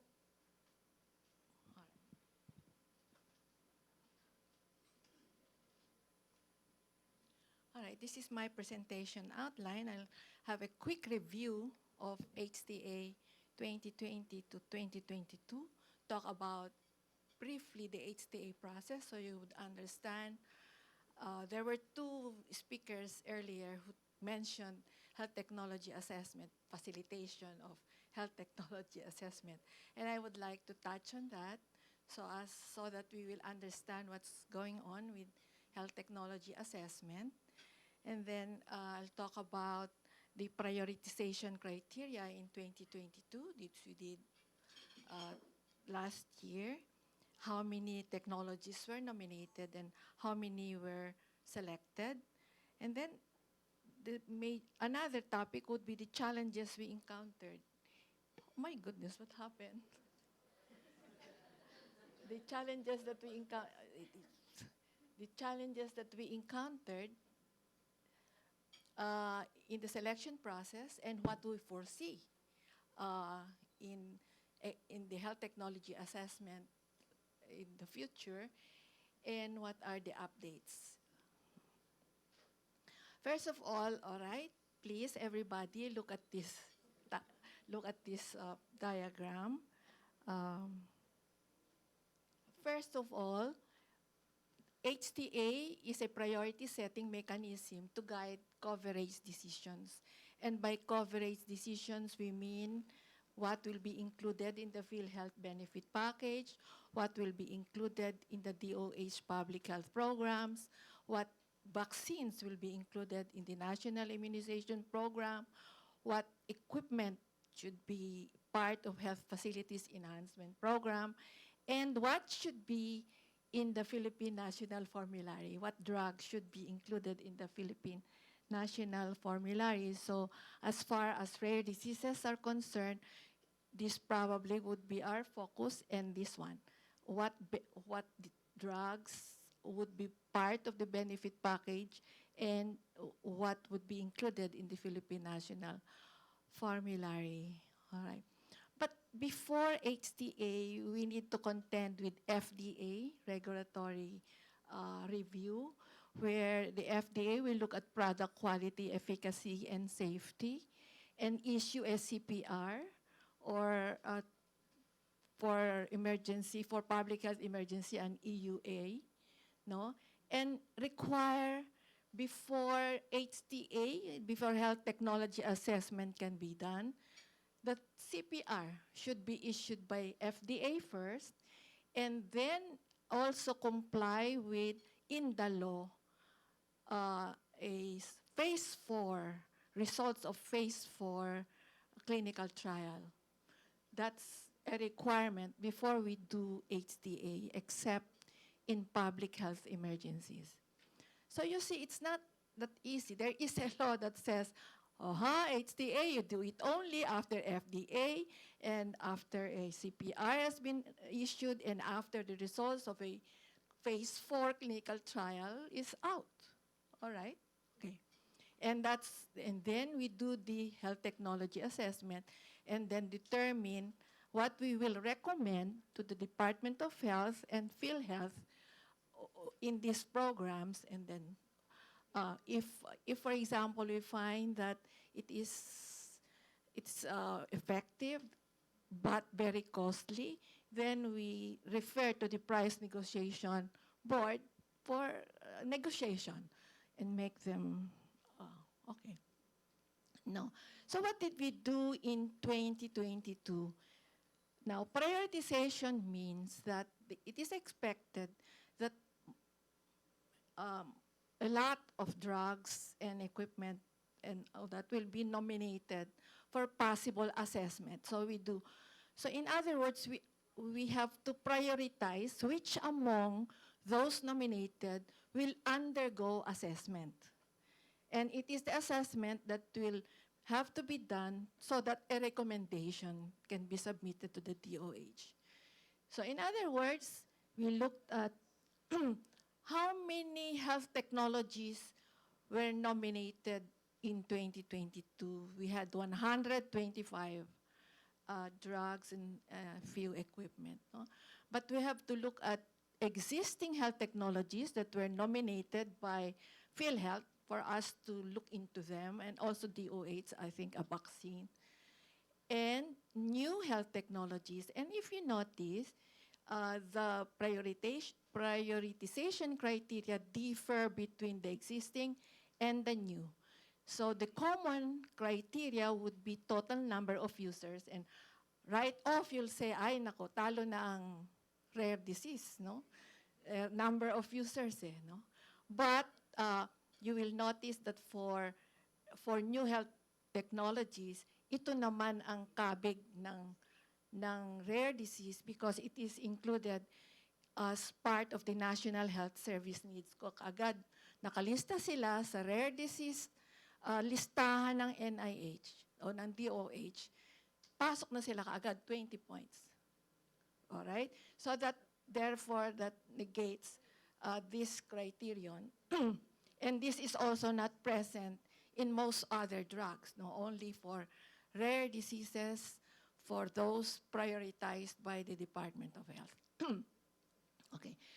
All right, so but let us now focus on, we are not interested in the existing health technologies. I know you are interested in the new health technologies. So this is it, all right? As I mentioned, we look at total number of users, severity of disease, equity, ethical or social implications, and national health service needs listed under the rare. If there is a law for it to support it, for example, TB, mental health, no, and estimated household financial impact. Okay. What references do we use for when we talk about total number of users of the health technology? That would be reports from DOH, the PCB, from the epidemiology unit, no? Now this severity of disease is very important. We have two sources. We have the WHO average disability scores, and we have the comparative morbidity and mortality that is reported also by the DOH, no? And we have different criteria. For example, if it is, it will cause death, or there is an emergency situation, then it gets a score of 5, full score. Now, if it will shorten the life by 1 to 5 years, then 4. No? So there are gradations, criteria, so that the scores will be discriminating. Now, equity, ethical, or social implications. If the disease will affect, the prevalence of disease is higher in marginalized populations. What are the marginalized populations? The poor, socioeconomic levels, or maybe the young, the children, or the old. So if children, pasok ang rare disease dyan, may point sila, no? Or those living in GIDA places, all right? So in other words, there are criteria here, part of this one, that where we discriminate on who are the most affected by this disease. If if marginalized populations are affected, then they get points, right? And as I said, if there is a law or this is a priority of the DOH programs, then they get 20%. And estimated household impact, that would mean direct and indirect healthcare costs. And unfortunately, not all of our diseases would have this data. So we interview patient groups, we interview experts to give us an idea on particular diseases where we can be able to generate this information. All right, now in 2022, out of the 125 nominated drugs or technologies, 5 were for rare diseases. 5 out of 125. All right. So there was one for idiopathic pulmonary fibrosis. There was another for myelofibrosis. Then there is one for ankylosing spondylitis, one for Hodgkin's lymphoma, and another one for hemophilia A. None of these diseases were selected finally out of the 125. All right. Now, all right. Now, if a rare disease will be selected during the prioritization process, it will undergo HTA. It will undergo assessment. And in assessment, we look at clinical assessment, where the comparator is an existing standard of care or what is existing. And then we look at efficacy, effectiveness, safety, and economic assessment. So if it is not inferior to the comparator, then we do just cost minimization analysis. But if it is superior, then we do cost utility or cost effectiveness and budget impact analysis, and this one. So in other words, the challenge would be, all right, now before that, let me say that what happens now with the assessment. Remember, we said we called for topic nominations in 2022, and 125 were nominated. Then, from May to November, we did prioritization. And released the final HTA topic prioritization list for 2023 in November of 2022. And this will now undergo assessment. The 35 will undergo this. The 37 selected health technologies will now undergo assessment, so during 2023 and 2024. So what were the challenges encountered on the prioritization of rare diseases? Actually, 1 and 2, we lack local data on burden of illness, healthcare costs, no? So if you want to help, then maybe you can do research and provide the data on this one. And well, now I understand, I was whispering with Dr. Padilla here, why there is no, hindi nagtatama yung listahan ng international recognized, because iba yung ating cut-off. 1 out of 20,000, and the others use 5,000, and okay. Okay. Now, so not all rare diseases are really included in our list. Yeah, okay. And I understand that, okay. Now, 3, 4, 5 would be our challenge if in case a drug for rare disease will make it in the prioritization list and will undergo health technology assessment, then the challenge would be, again, lack of local studies to support clinical efficacy, effectiveness, and safety. And our last speaker was talking about maybe we'll have to use different endpoints. Well, yes, no? But that will be the problem of FDA, because we can only do HTA after FDA has analyzed it, okay? Then, of course, high cost of innovative drugs, and therefore there is impact on cost effectiveness and affordability. And that's a problem. no? Because then it will probably not reach our cost effectiveness threshold. And therefore, should we raise the threshold for cost effective?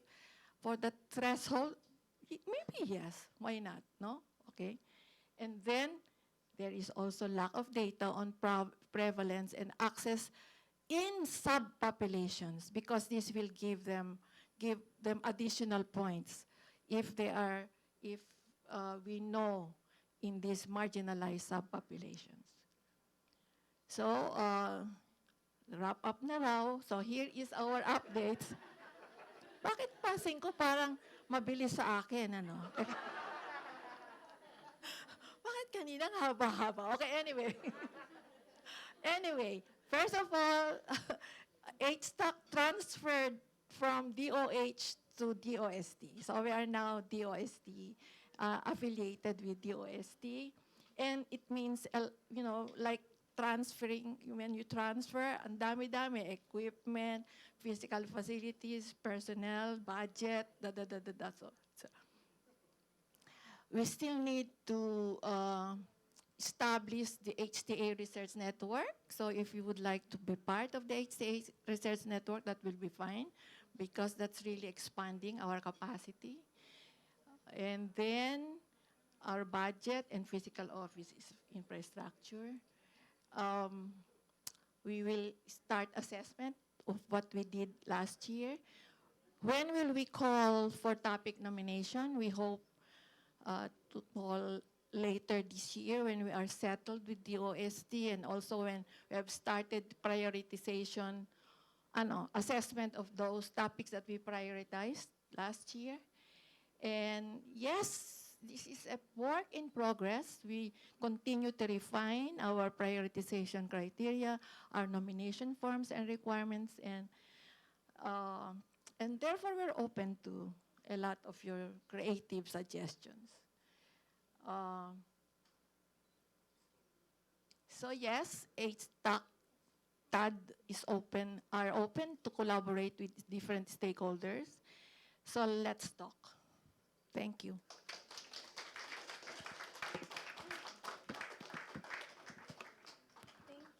Thank you very much, Dr. Marita Reyes. So at this point, I think we all need a break. We will be having a 5-minute break to process all the information we just received, also to stretch and maybe get a cup of coffee and go to the toilet. We'll see you again in 5 minutes.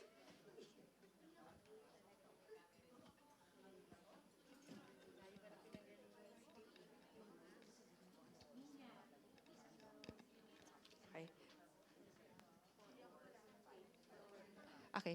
We'll resume at 4:03. Okay, thank you. Very exact.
Hello.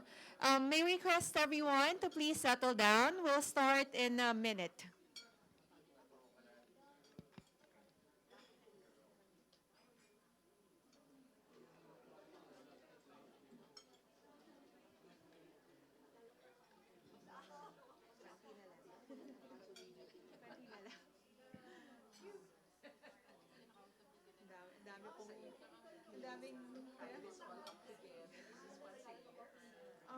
Actually, this is the third na po, di ba?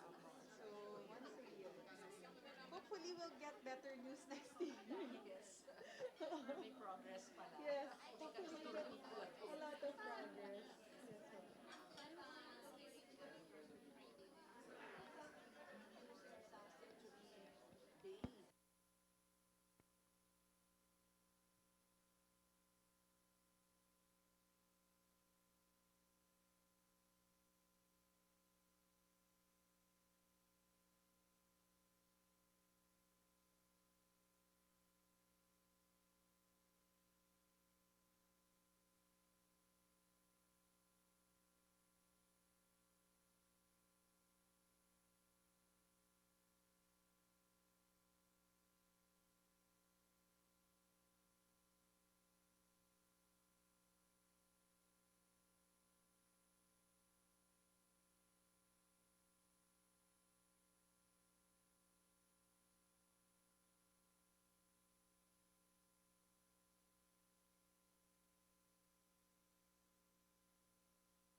Hello. Um, okay. While you are enjoying your snacks, afternoon snacks, we will now proceed with our reactors. So we've heard the different speeches earlier today. Now, at this point, we have invited experts to react on the speeches that we just heard. So to provide the perspective of patients, may we call on our first reactor. She is the president of the Philippine Society for Orphan Disorders. Let us all give a big round of applause to Miss Cynthia Magdaraog.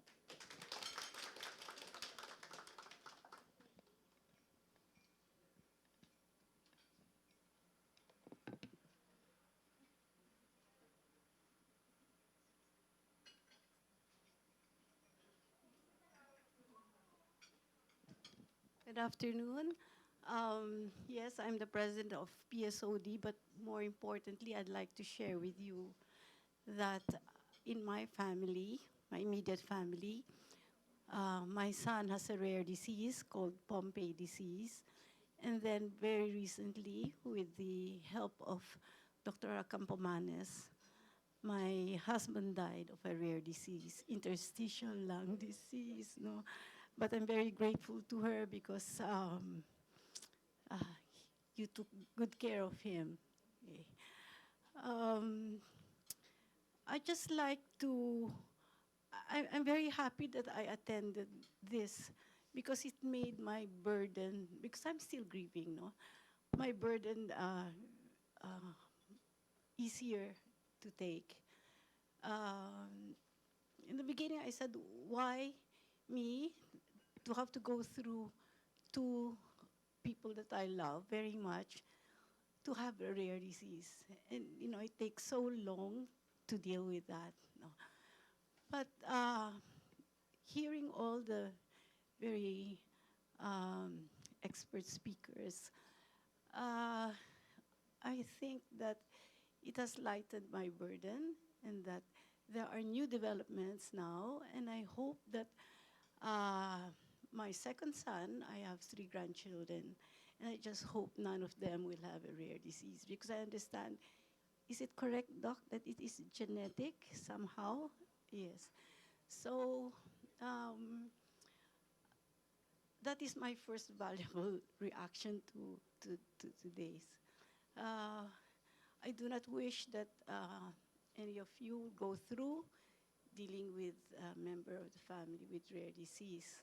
But now we have a pool of experts. There's more hope that maybe we can address these situations if that happens. No? And I'm also very grateful that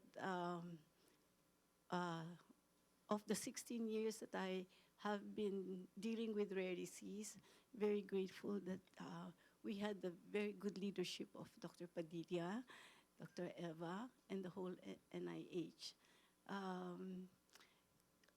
Again, you know, yeah, my reaction is very short, that I really value this encounter this afternoon. And I know that I would like to be part of a role where I can share this with other parents or other families going through dealing with members of their family with rare disease. But now we see that there is a lot of hope. Technology has increased, and new medicines I hope will come. And even my son is now encouraged. My eldest son who has Pompe disease, he says, "Mom, there are now more families or his friends who have also children with their disease." And he and his friends started a fundraising with a golf tournament. It was very successful. They raised about 1.5 million pesos in one day. And he said, my friends and I promise that every year on his birthday, November 28th, we will have a golf tournament. So I hope with this little faith that we were able to experience in our life, that our family will be able to help other people, especially those that are who don't have any means. We are very lucky because my son was under the International Compassionate Access Program, which if we had to buy for how many years already? 7 years. You know, it would cost millions per infusion, and he has infusion twice a month. So my family's pledge is that we hope we can help other families who have little means or have no means to access funding. You know? And maybe the government will open up, especially with the program of DOH, DPCB, Integrated Rare Disease Medicines Access Program, when it was published.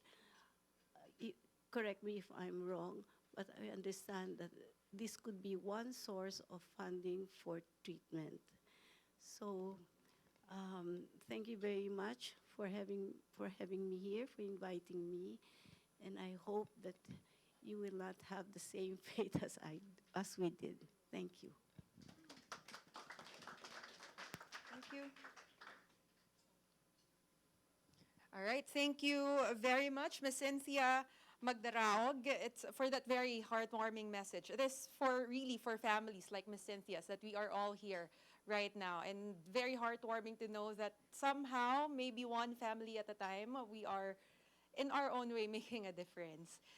So for our next reactor, she is a member of the Philippine Alliance of Patient Organizations and also the founder and president of the Scoliosis Philippine Support Group Incorporated.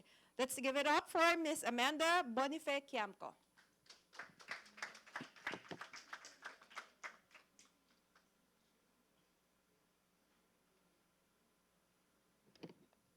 Thank you for the kind introduction.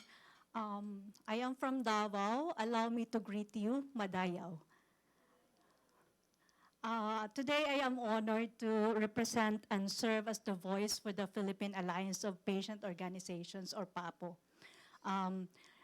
Anchored on its mission and vision of a unifying body with one voice that supports and strengthens patients' organizations, and mission to serve as a strong and active network of patient groups that will empower Filipino patients to advocate for their rights and become productive members of the society.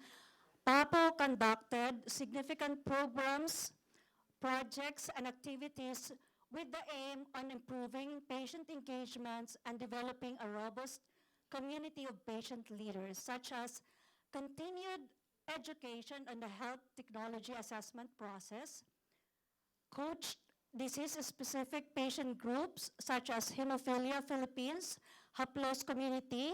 We have here John Sarmenta. We also hired a statistician to validate and synthesize data collected, but unfortunately, it was not prioritized. And in partnership with the various government agencies, private sector, and other NGOs, PAPO has conducted patient empowerment, capacity building, strategic planning, and policy workshops. And as part of the ongoing literacy and capacity building initiatives, PAPO partnered with the Asian Institute of Management, or AIM. We have currently 30 patient leaders and stakeholders who are currently enrolled in the postgraduate certificate in healthcare leadership and management program. To wrap up, PAPO is recommending the following key points. Citizen representative from the patient group in the local health board and representative from patient groups in the HTA council. Separate track for health technology assessment, process on rare diseases and cancers. And lastly, continued education and capacity building to be able to submit topic nomination. Nothing about us without us. On behalf of PAPO, daghang salamat. Sorry, thank you. Okay. At this point, we will now, thank you very much, ma'am. At this point, we will now start our open forum. So may we request all our speakers again and the reactors to join us here on in front.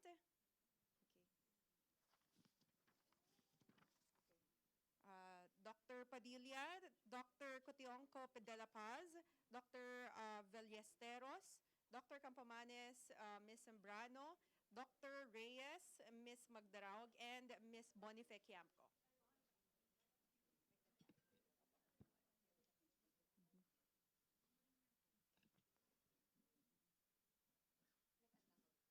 Okay. So again, to our attendees here in the venue, should you have questions for our speakers and also even our actors, we have provided sheets of paper on your table. Kindly write down your questions and you may hand them over to our organizers. They are in front and at the back, I think. And we'll try our best to take them up during the open forum. And to our online Zoom participants, should you have questions for our speakers and reactors, again, you can put your questions in the Q&A box at the lower part of your screen. All right? Okay. So to start, we have a lot of we have a lot of experts here. So to start our open forum, I would like to ask about the inclusivity of the Rare Disease Act. So we have mentioned several times earlier, I think it was Dr. Padilla who mentioned that the connection between the RD law and the RD clinics and the newborn continuity clinic and the birth defects clinic. And also I think it was Doc Noel who mentioned that the RD is lodged under childhood, adolescent, and maternal care. I would like to ask about the adult RD patients. So where do they fall in all of these? How can we ensure that the implementation of the RD law also includes everyone, not just the youth, not just the young ones, but also even the adults with RD?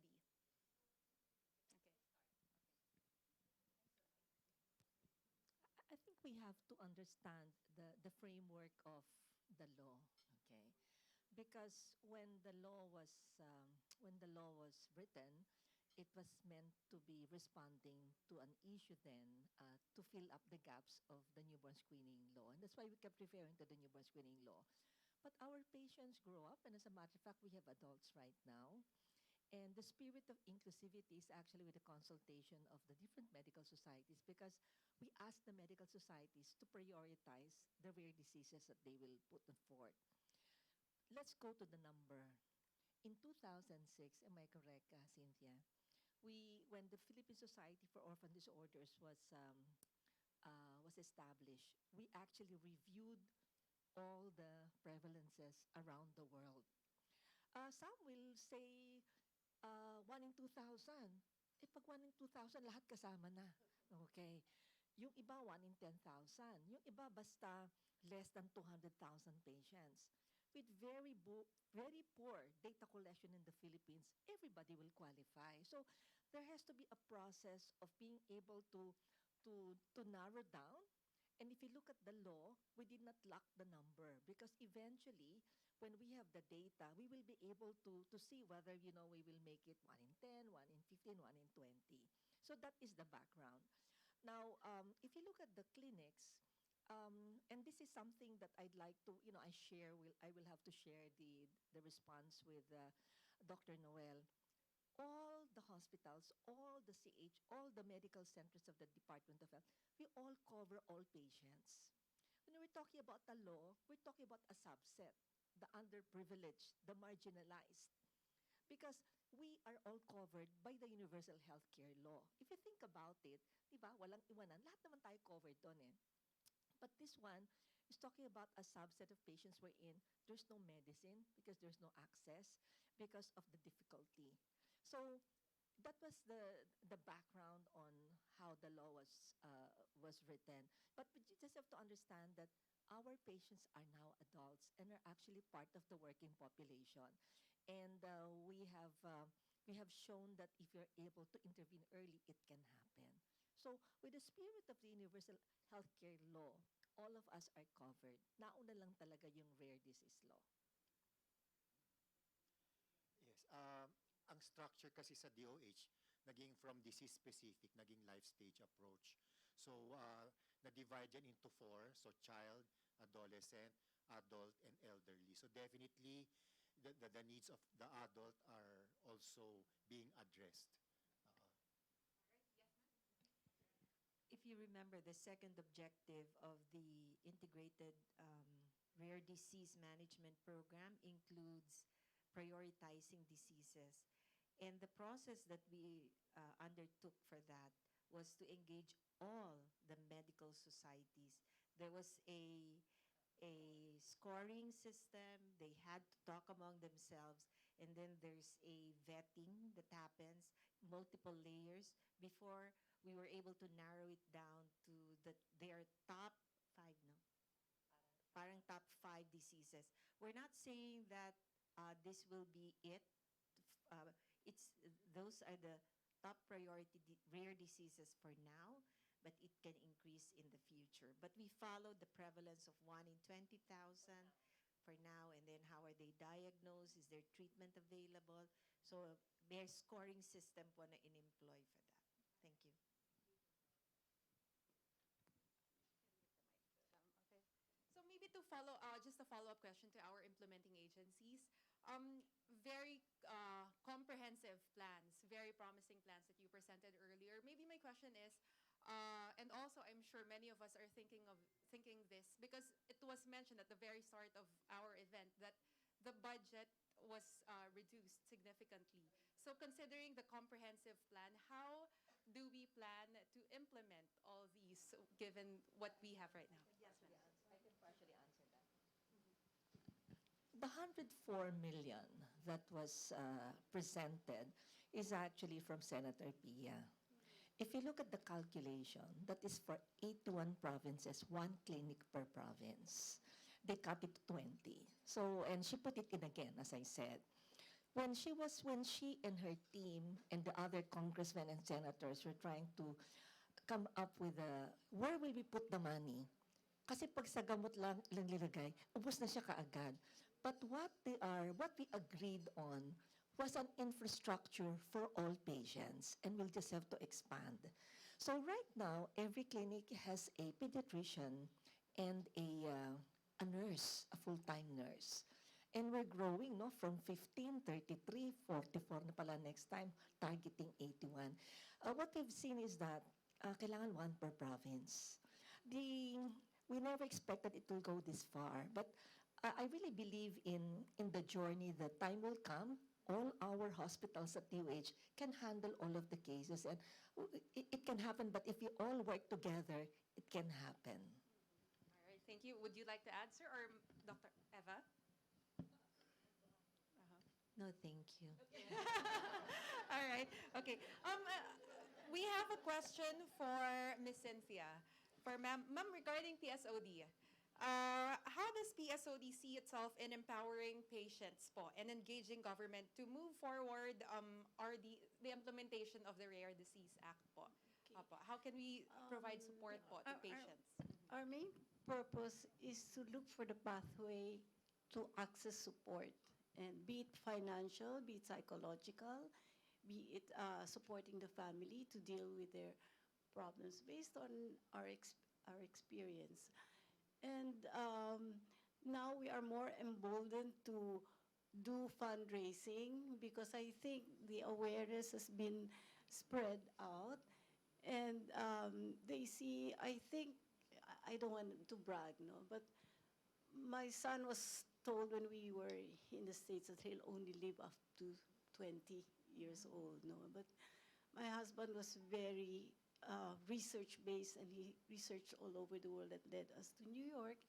And there, we met specialists, and somehow I think it's also God-given that we met them, that he was prescribed with a BiPAP machine that helped his lungs. And then also we met, we were referred to a dietitian. Before we were giving him a lot of sugar for energy and all, but baliktad, no? So we followed, and it took years for me to study, calculate calories and all that, no? And now he's 46.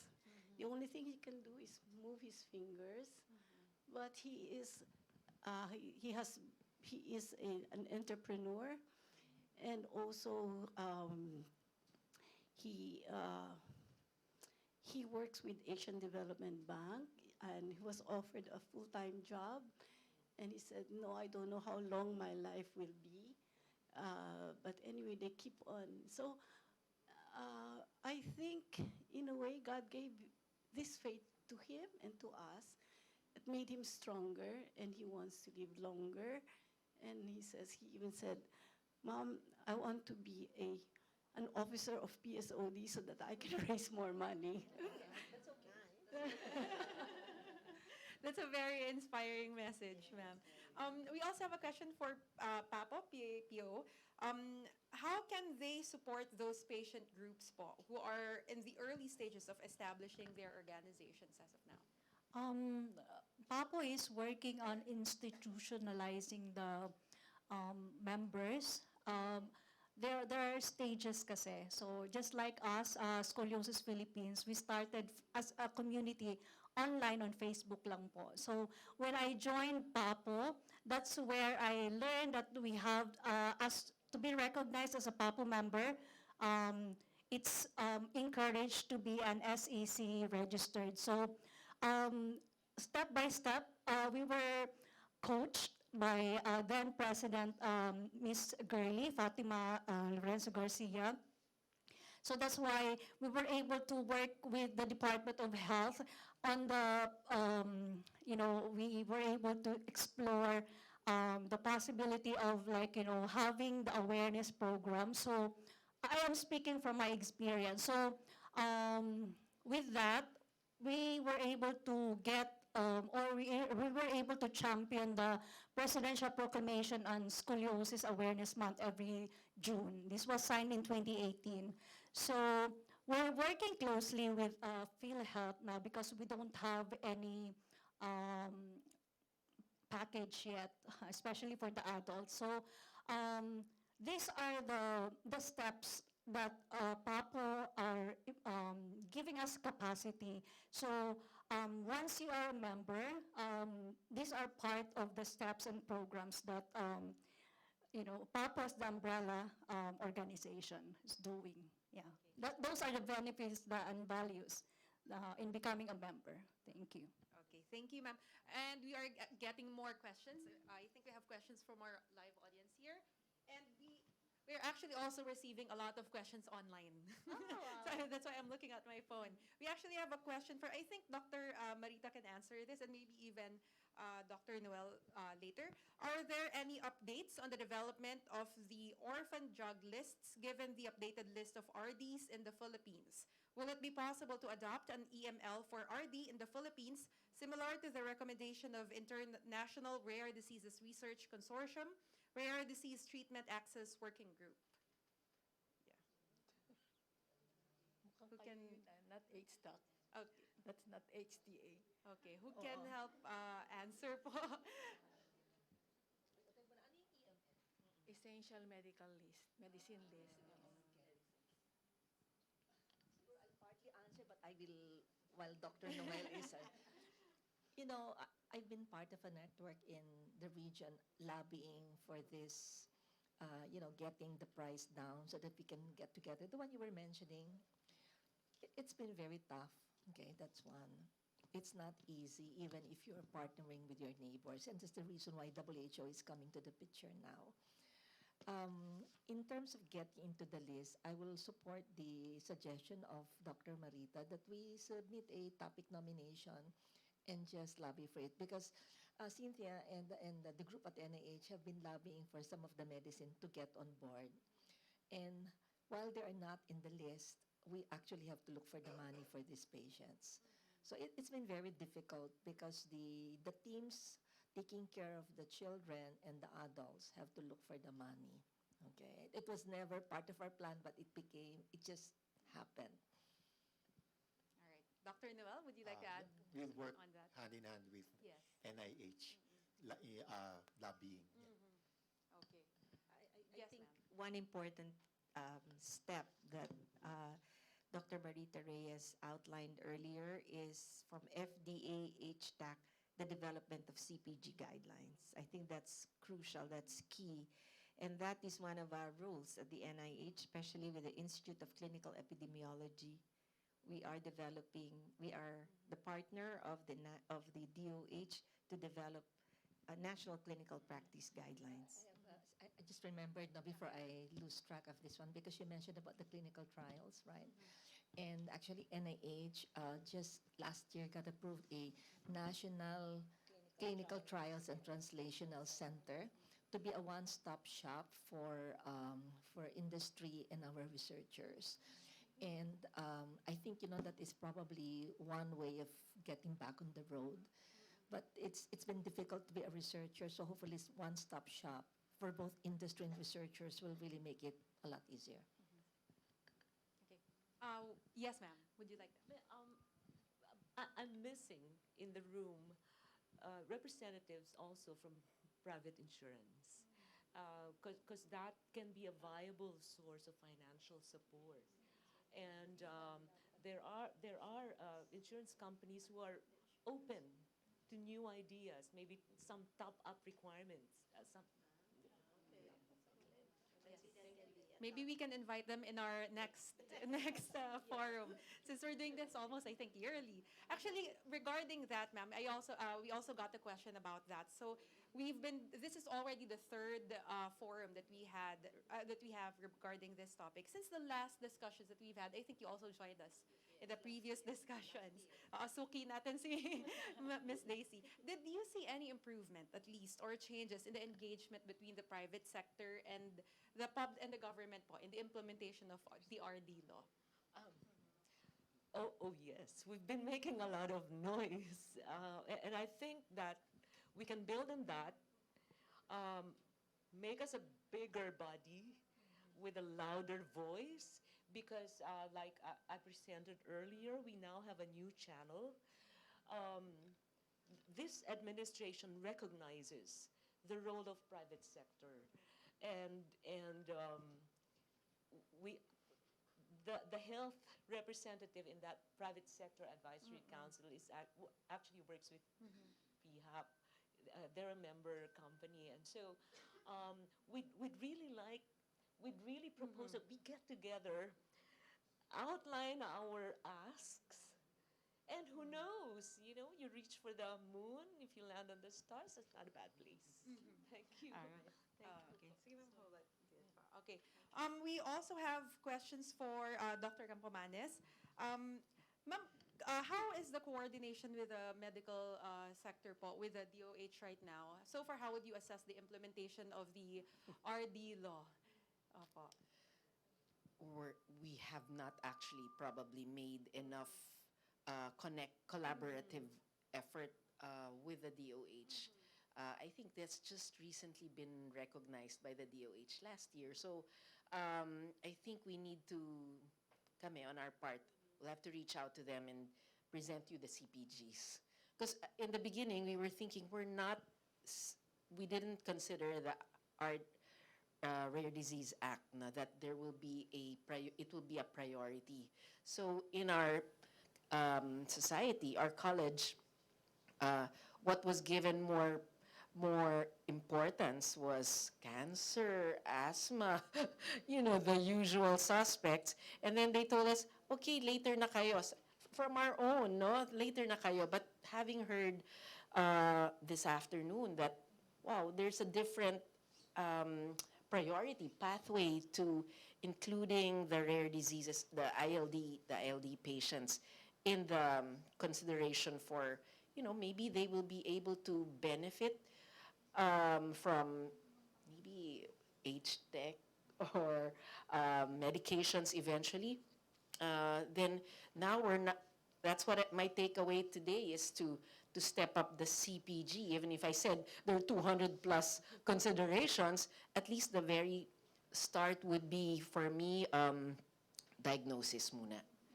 At least sana ma-cover partially the initial workups, and maybe through the CPG we'll be able to make the steps. So that's what I learned today, and I hope you'll be open to our collaboration, ma'am. Doctora, the CPGs are developed with the societies po. We just actually are the ones doing the organizational work, capacity building, but yes, the specialty societies are very active in the development of the national CPG guidelines po. We actually got a follow-up question also for Dr. May regarding the adult stage or the adults with rare disease. What are your thoughts on what they mentioned earlier regarding the inclusion of adults in the implementation of rare disease law po? It is we're very excited that we are now part of the conversation. Yeah, talagang newborn diseases lang talaga. Before, when they'd say rare disease, genetic problems lang ang naiisip, what comes to mind. But now, since the adult conditions are now part of the mix, then we're very excited. My group who attended are thinking up of ways that we should step up our game. Yes, ma'am. Maybe I can mention why children, why newborn? Because you want to catch them as early as possible. Decoy is 46 right now, but there's a screening you can actually pick up on pay at birth. Taiwan is doing it, and so many other countries. So more than 50% are really picked up at birth, and that's why you catch them. But as I said, our children have become adults because they're normal now. Decoy is not normal physically, but it's mentally normal. Okay, so we see the value of including everybody because you expect them to grow up and get old and become normal members of society. Actually, if you look at the consultation that we did, 3 were adult PPS isa lang We had the Philippine Surgical, paano ba yung Philippine College of Surgeons, the OPOGs, PCP, and then PPS. So if you look at our consultation, only 1/4 were pediatric, the rest were adult. And that's why the mix of conditions were really varied. But we did not touch already the decision of the medical societies. Parang sabi namin, ito yung first round. This is not the last round. This is the first round, and then let's see how it works. Because if you want, the first time we had the consultation in August of 2019, Naku, we had hundreds, no? Everybody brought in so many. It's impossible. And that's why NIH decided to come up with a scoring system just to prioritize. And that's being done all over the world. Hindi natin kaya, I was sharing with Dr. Marita Reyes that even for genetic diseases, not all types are funded. Even within the disease, there is a scoring system because it's impossible to say that you will cover everybody. All right. Okay. Dr. Noel, would you like to add? Or we're okay? Yun nga, sabi ko kanina, almost 1 year old lang ako sa DOH, but what I've really learned, we really need to make noise, ma'am. Alam nyo, nung Rare Disease Week, that was the last week of February, I even announced a flag ceremony that is going to be a Rare Disease Week. Pero, ba't walang follow-up? So, kasi nga may priorities ang DOH, but ayun nga but what I've also found out, we can make noise on our own. So yun kasi kung tuloy-tuloy yung noise, yung pushing, lobbying, hindi makakalimutan. So yun lang, let's make noise. Okay. That's why we are here, sir. All right, we have a question for HTAC, ma'am. Is the HTAC open to setting a different, is this ICER threshold for rare diseases? Incremental cost-effectiveness ratio. Yes. And what is the, are you open to setting a different ICER Oh, yes. po? Yes. And what is the existing ICER threshold for HTAC in general? Last question po. Is the HTAC open to consider, sorry, ang daming tanong. Is the HTAC open to consider a reliance setup or pathway? We do. We are using that already with NICE and with HITOP of Thailand and other HTA agencies in the world, no? We're practicing reliance, ano. But yung isa, yung about being open, yes, of course, because we know that orphan drugs or drugs for rare diseases kind of very difficult to assess because they don't have the usual data that we can expect from the regular drugs. And so maybe as suggested by Dr. Padilla, we should be a little creative about what we should factor in the assessments. Yeah, but what we'll have to hurdle really is the cost. The cost of drugs is very high, and we'll always have to relate it with effectiveness and how much they are improving the lives of improving the disease that they are supposed to address, no? And so we need data, and if possible, Philippine data, because that will be stronger as far as points are concerned. Okay, we have maybe last two questions here from our audience, in-person audience po. Are the 5, I think this is for Ms. Daisy, are the 5 medicines for rare diseases nominated for HTA not registered with FDA that led to its non-prioritization? They were. Okay. Yeah, that question.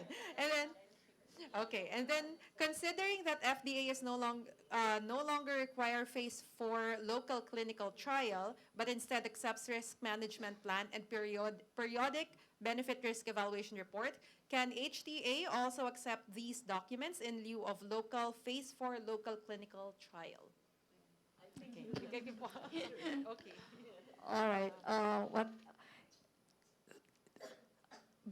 Based on the law, UHC law, HTA will have to be conducted only after a CPR from FDA, and I think, or a phase 4, am I right, Lisette? Or end. You can't do a monitored CPR for it. So it needs the phase 4 for the full CPR to even happen at the FDA level. So we won't even be able to assess without that. Kaya nga, so maybe we'll have to change the law then. Yeah, and it's hampering, it's tying our hands, no? Amen. And yeah, and let's have more research on local research. Yes, Lisette.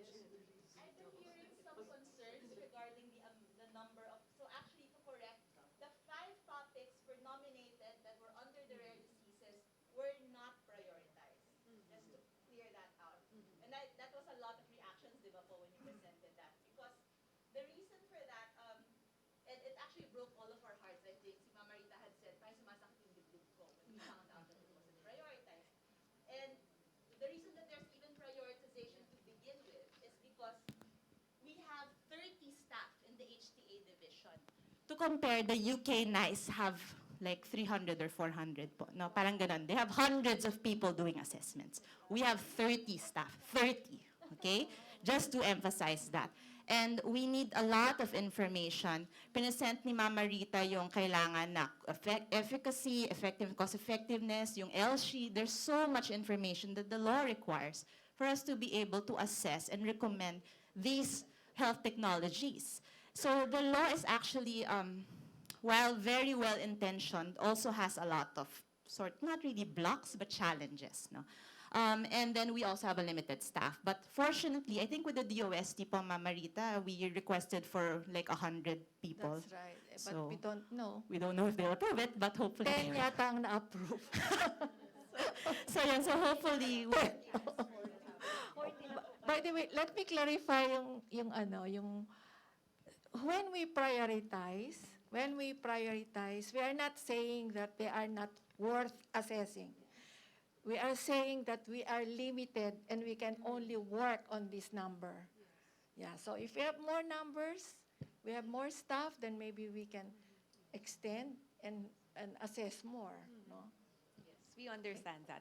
Okay, we actually have a lot more questions from our online audience, but unfortunately, we don't have much time anymore. Siguro susunod na po na forum.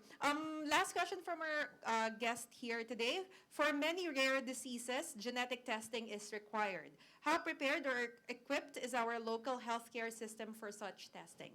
This is for Dr. Padilla daw po. Dr. Eva also. Yes. Okay. Sige po. For the screening, we're doing 29 right now. As a matter of fact, if you do the secondary, we're even doing more than that. But that's not enough. The next phase of that is actually going to Dr. Eva. Genetic testing. So as maybe during the pandemic, you became more aware of the existence of the Philippine Genome Center. So the Philippine Genome Center is a national resource, no? And we have a research arm and a service arm. And hopefully, very soon, we will be able to offer our services already so that we don't have to send out samples for DNA testing. So the testing will be made available, accessible, and affordable for Filipinos. Ang problem lang po natin right now is really the cost because the reagents are imported. But then again, when we did our computations, we found out that we can, for example, hindi to rare disease, but like breast cancer testing, 200,000 yung mga commercially available for profiling, tumor profiling. We hope we can bring that down to about 50,000, so a fourth of the total cost that can be used for targeted therapy. So, yun po yung aming malaking job at the Philippine Genome Center, and we hope we can get that done sooner than later. Na-interrupt lang po kami ng pandemic because we had to channel all our resources to sequencing for the variants, genomic biosurveillance. But we're working on it na po. Thank you. That sounds good, ma'am. On that note, I think we can now ask for final words from all of our guests. Since we don't have much time, siguro kahit 2 sentences po. Ayan. We'll start with ma'am. Please count us in, especially in identifying solutions to the problems that are carried by persons with rare disease. I think henceforth we'll be meeting more, hopefully, to collaborate to achieve the goals we've all set forth. From the patient organization naman po, we hope and pray that there will be a representative from the patient orgs and the HTA Council, if that's possible. Thank you. Yeah, maybe I can share with you that this is under consideration. And this time, it will be the DOST who will make the final decision regarding the constitution of HTAC. No? And that nomination, by the way, isang pangalan lang yung nakalagay na nominate as patient representative. And I don't know, I hope I was able to inform the audience about what really what HTAC is all about and what HTA means. I look for the day that there will be no such thing as a rare disease. I think our vision for optimum health for Filipinos with rare disease can be achieved with all of us working together. No single person or single organization can do it. DOH cannot do it by themselves. They need everyone's help. So I hope we can really all come together to achieve this vision of having optimum health outcomes for for Filipinos with rare disease. Everybody is counted in. Our appeal to everybody is consider your mandate, consider your position, find your place in everything that's been presented today, and come forward and talk to the Department of Health, and definitely we can make it a better life for everybody else. On behalf of the Department of Health, kasangga nyo kami sa pangungulit at saka lagi nating ihirit, kasi wala dapat Pinoy na may iwan, kaya wala ring iwanan. Yun lang po. All right, thank you very much to our speakers and reactors. And stay there po muna. At this point, we have here with us actually a manifesto of support. Responsibly carrying out my roles to support the Rare Disease Act implementation. So we would like to invite our speakers and reactors also po to sign the manifesto. To sign the manifesto. And also, of course, our guests later on, we also invite everyone to sign the manifesto after the closing remarks para po hindi tayo magkagulo. All right, ma'am, maybe you can start na po. So while they are signing the manifesto, allow me to read what it says. So a manifesto of support responsibly carrying out our roles to support the Rare Disease Act implementation. So whereas rare diseases are a group of disorders affecting over 300 million people, several thousands of which are Filipinos. Whereas various countries indicate that healthcare access and health-related quality of life are challenged among people with a variety of rare diseases. Whereas every Filipino has the right to health, a right intimately related to the right of life, recognized in several treaties that the Philippines adheres to, and the Philippine Constitution and law.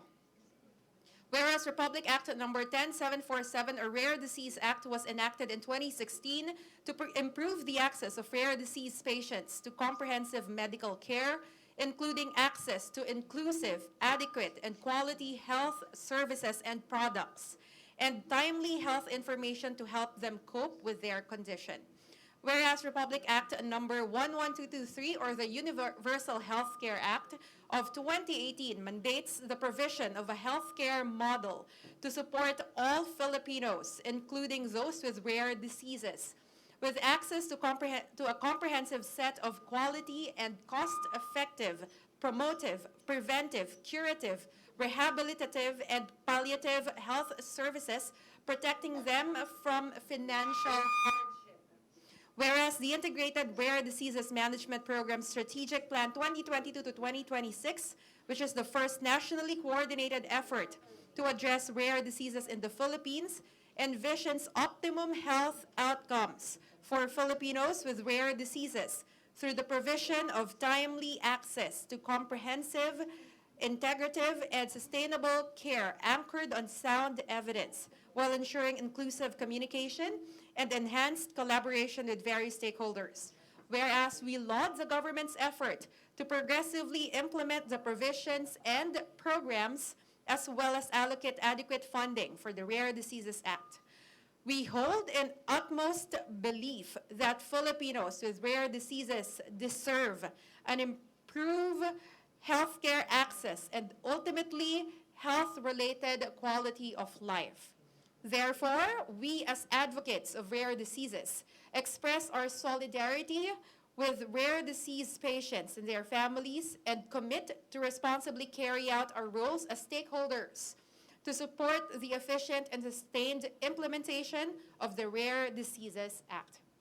So as you can see, these are not just for speakers and reactors talaga. All of us are included in this manifesto.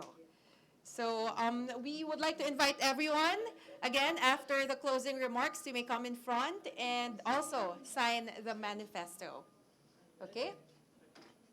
So, all right.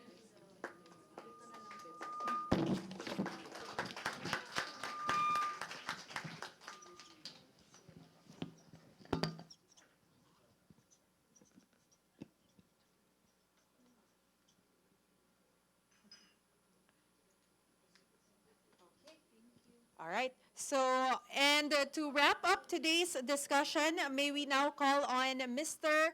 Alvin Manlansan, Healthcare and Education Convener of Citizen Watch Philippines. He's also the co-convener of UHC Watch and a non-resident fellow at the Stratbase ADR Institute.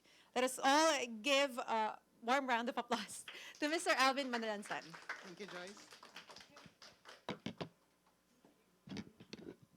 Okay, so we are now at the end of our program or event. Just allow me to share a few words. So,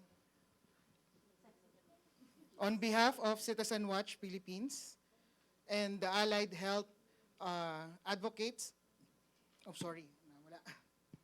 Kinakabahan.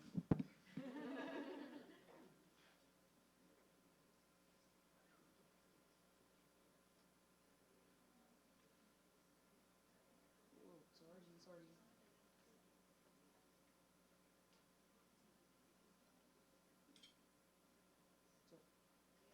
1 minute lang po. Sorry.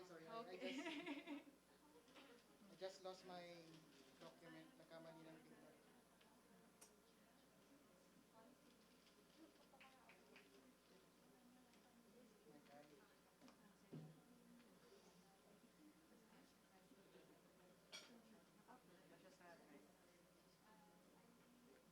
just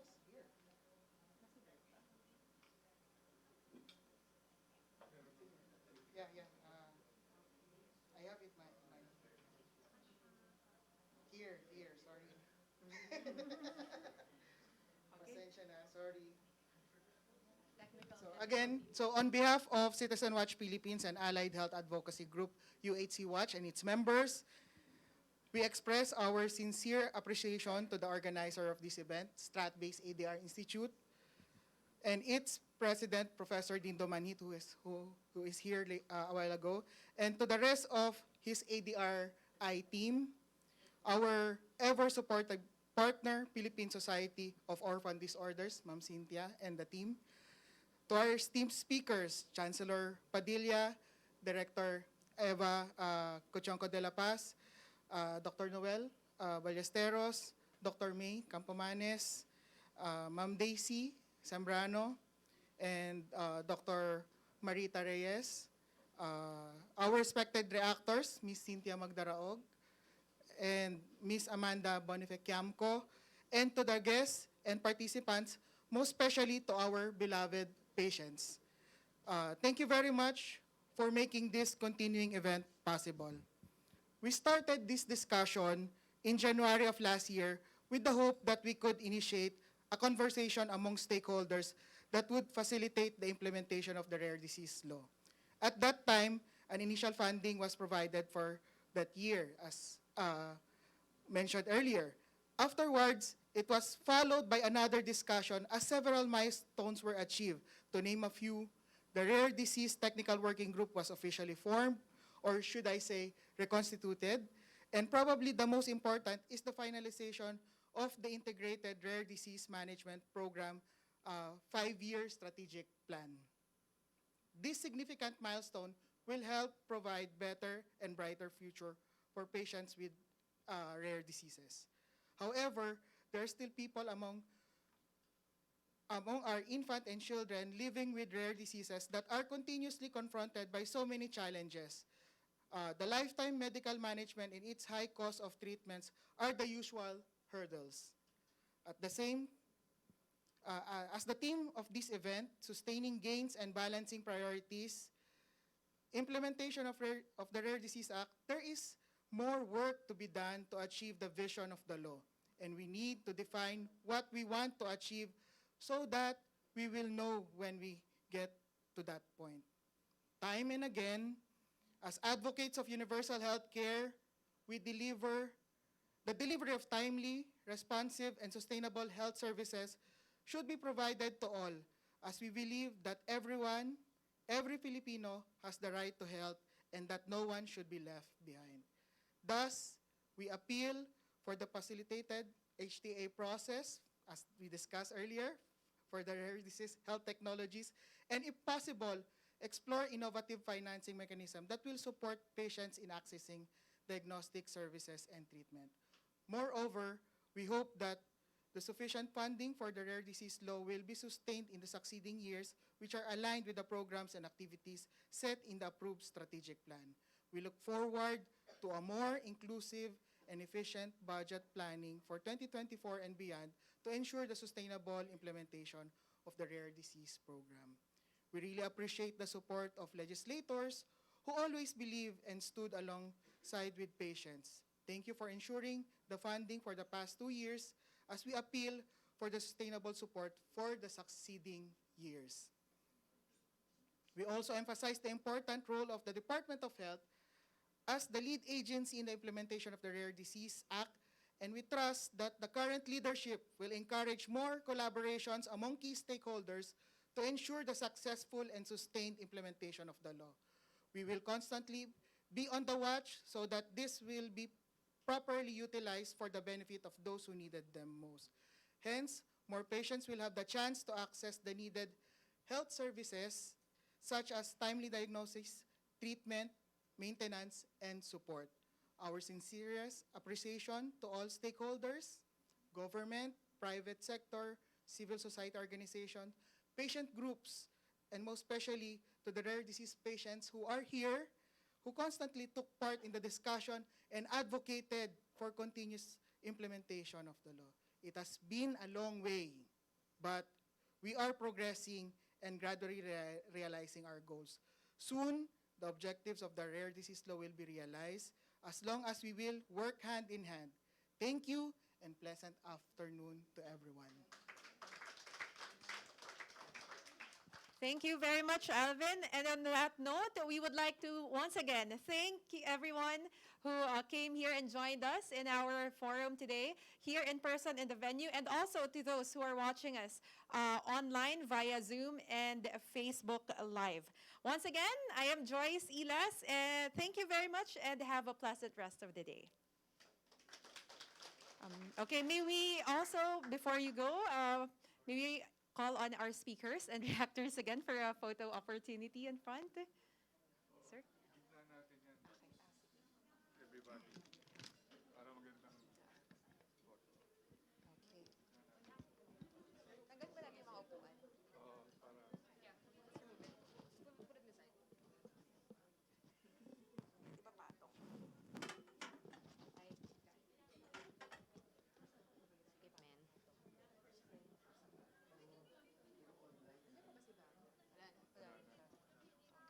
Ay, sige, man. Atras mo konti. Kasi papatay mo yung ano. Papatay. Yes, ano, Joy, papatay natin.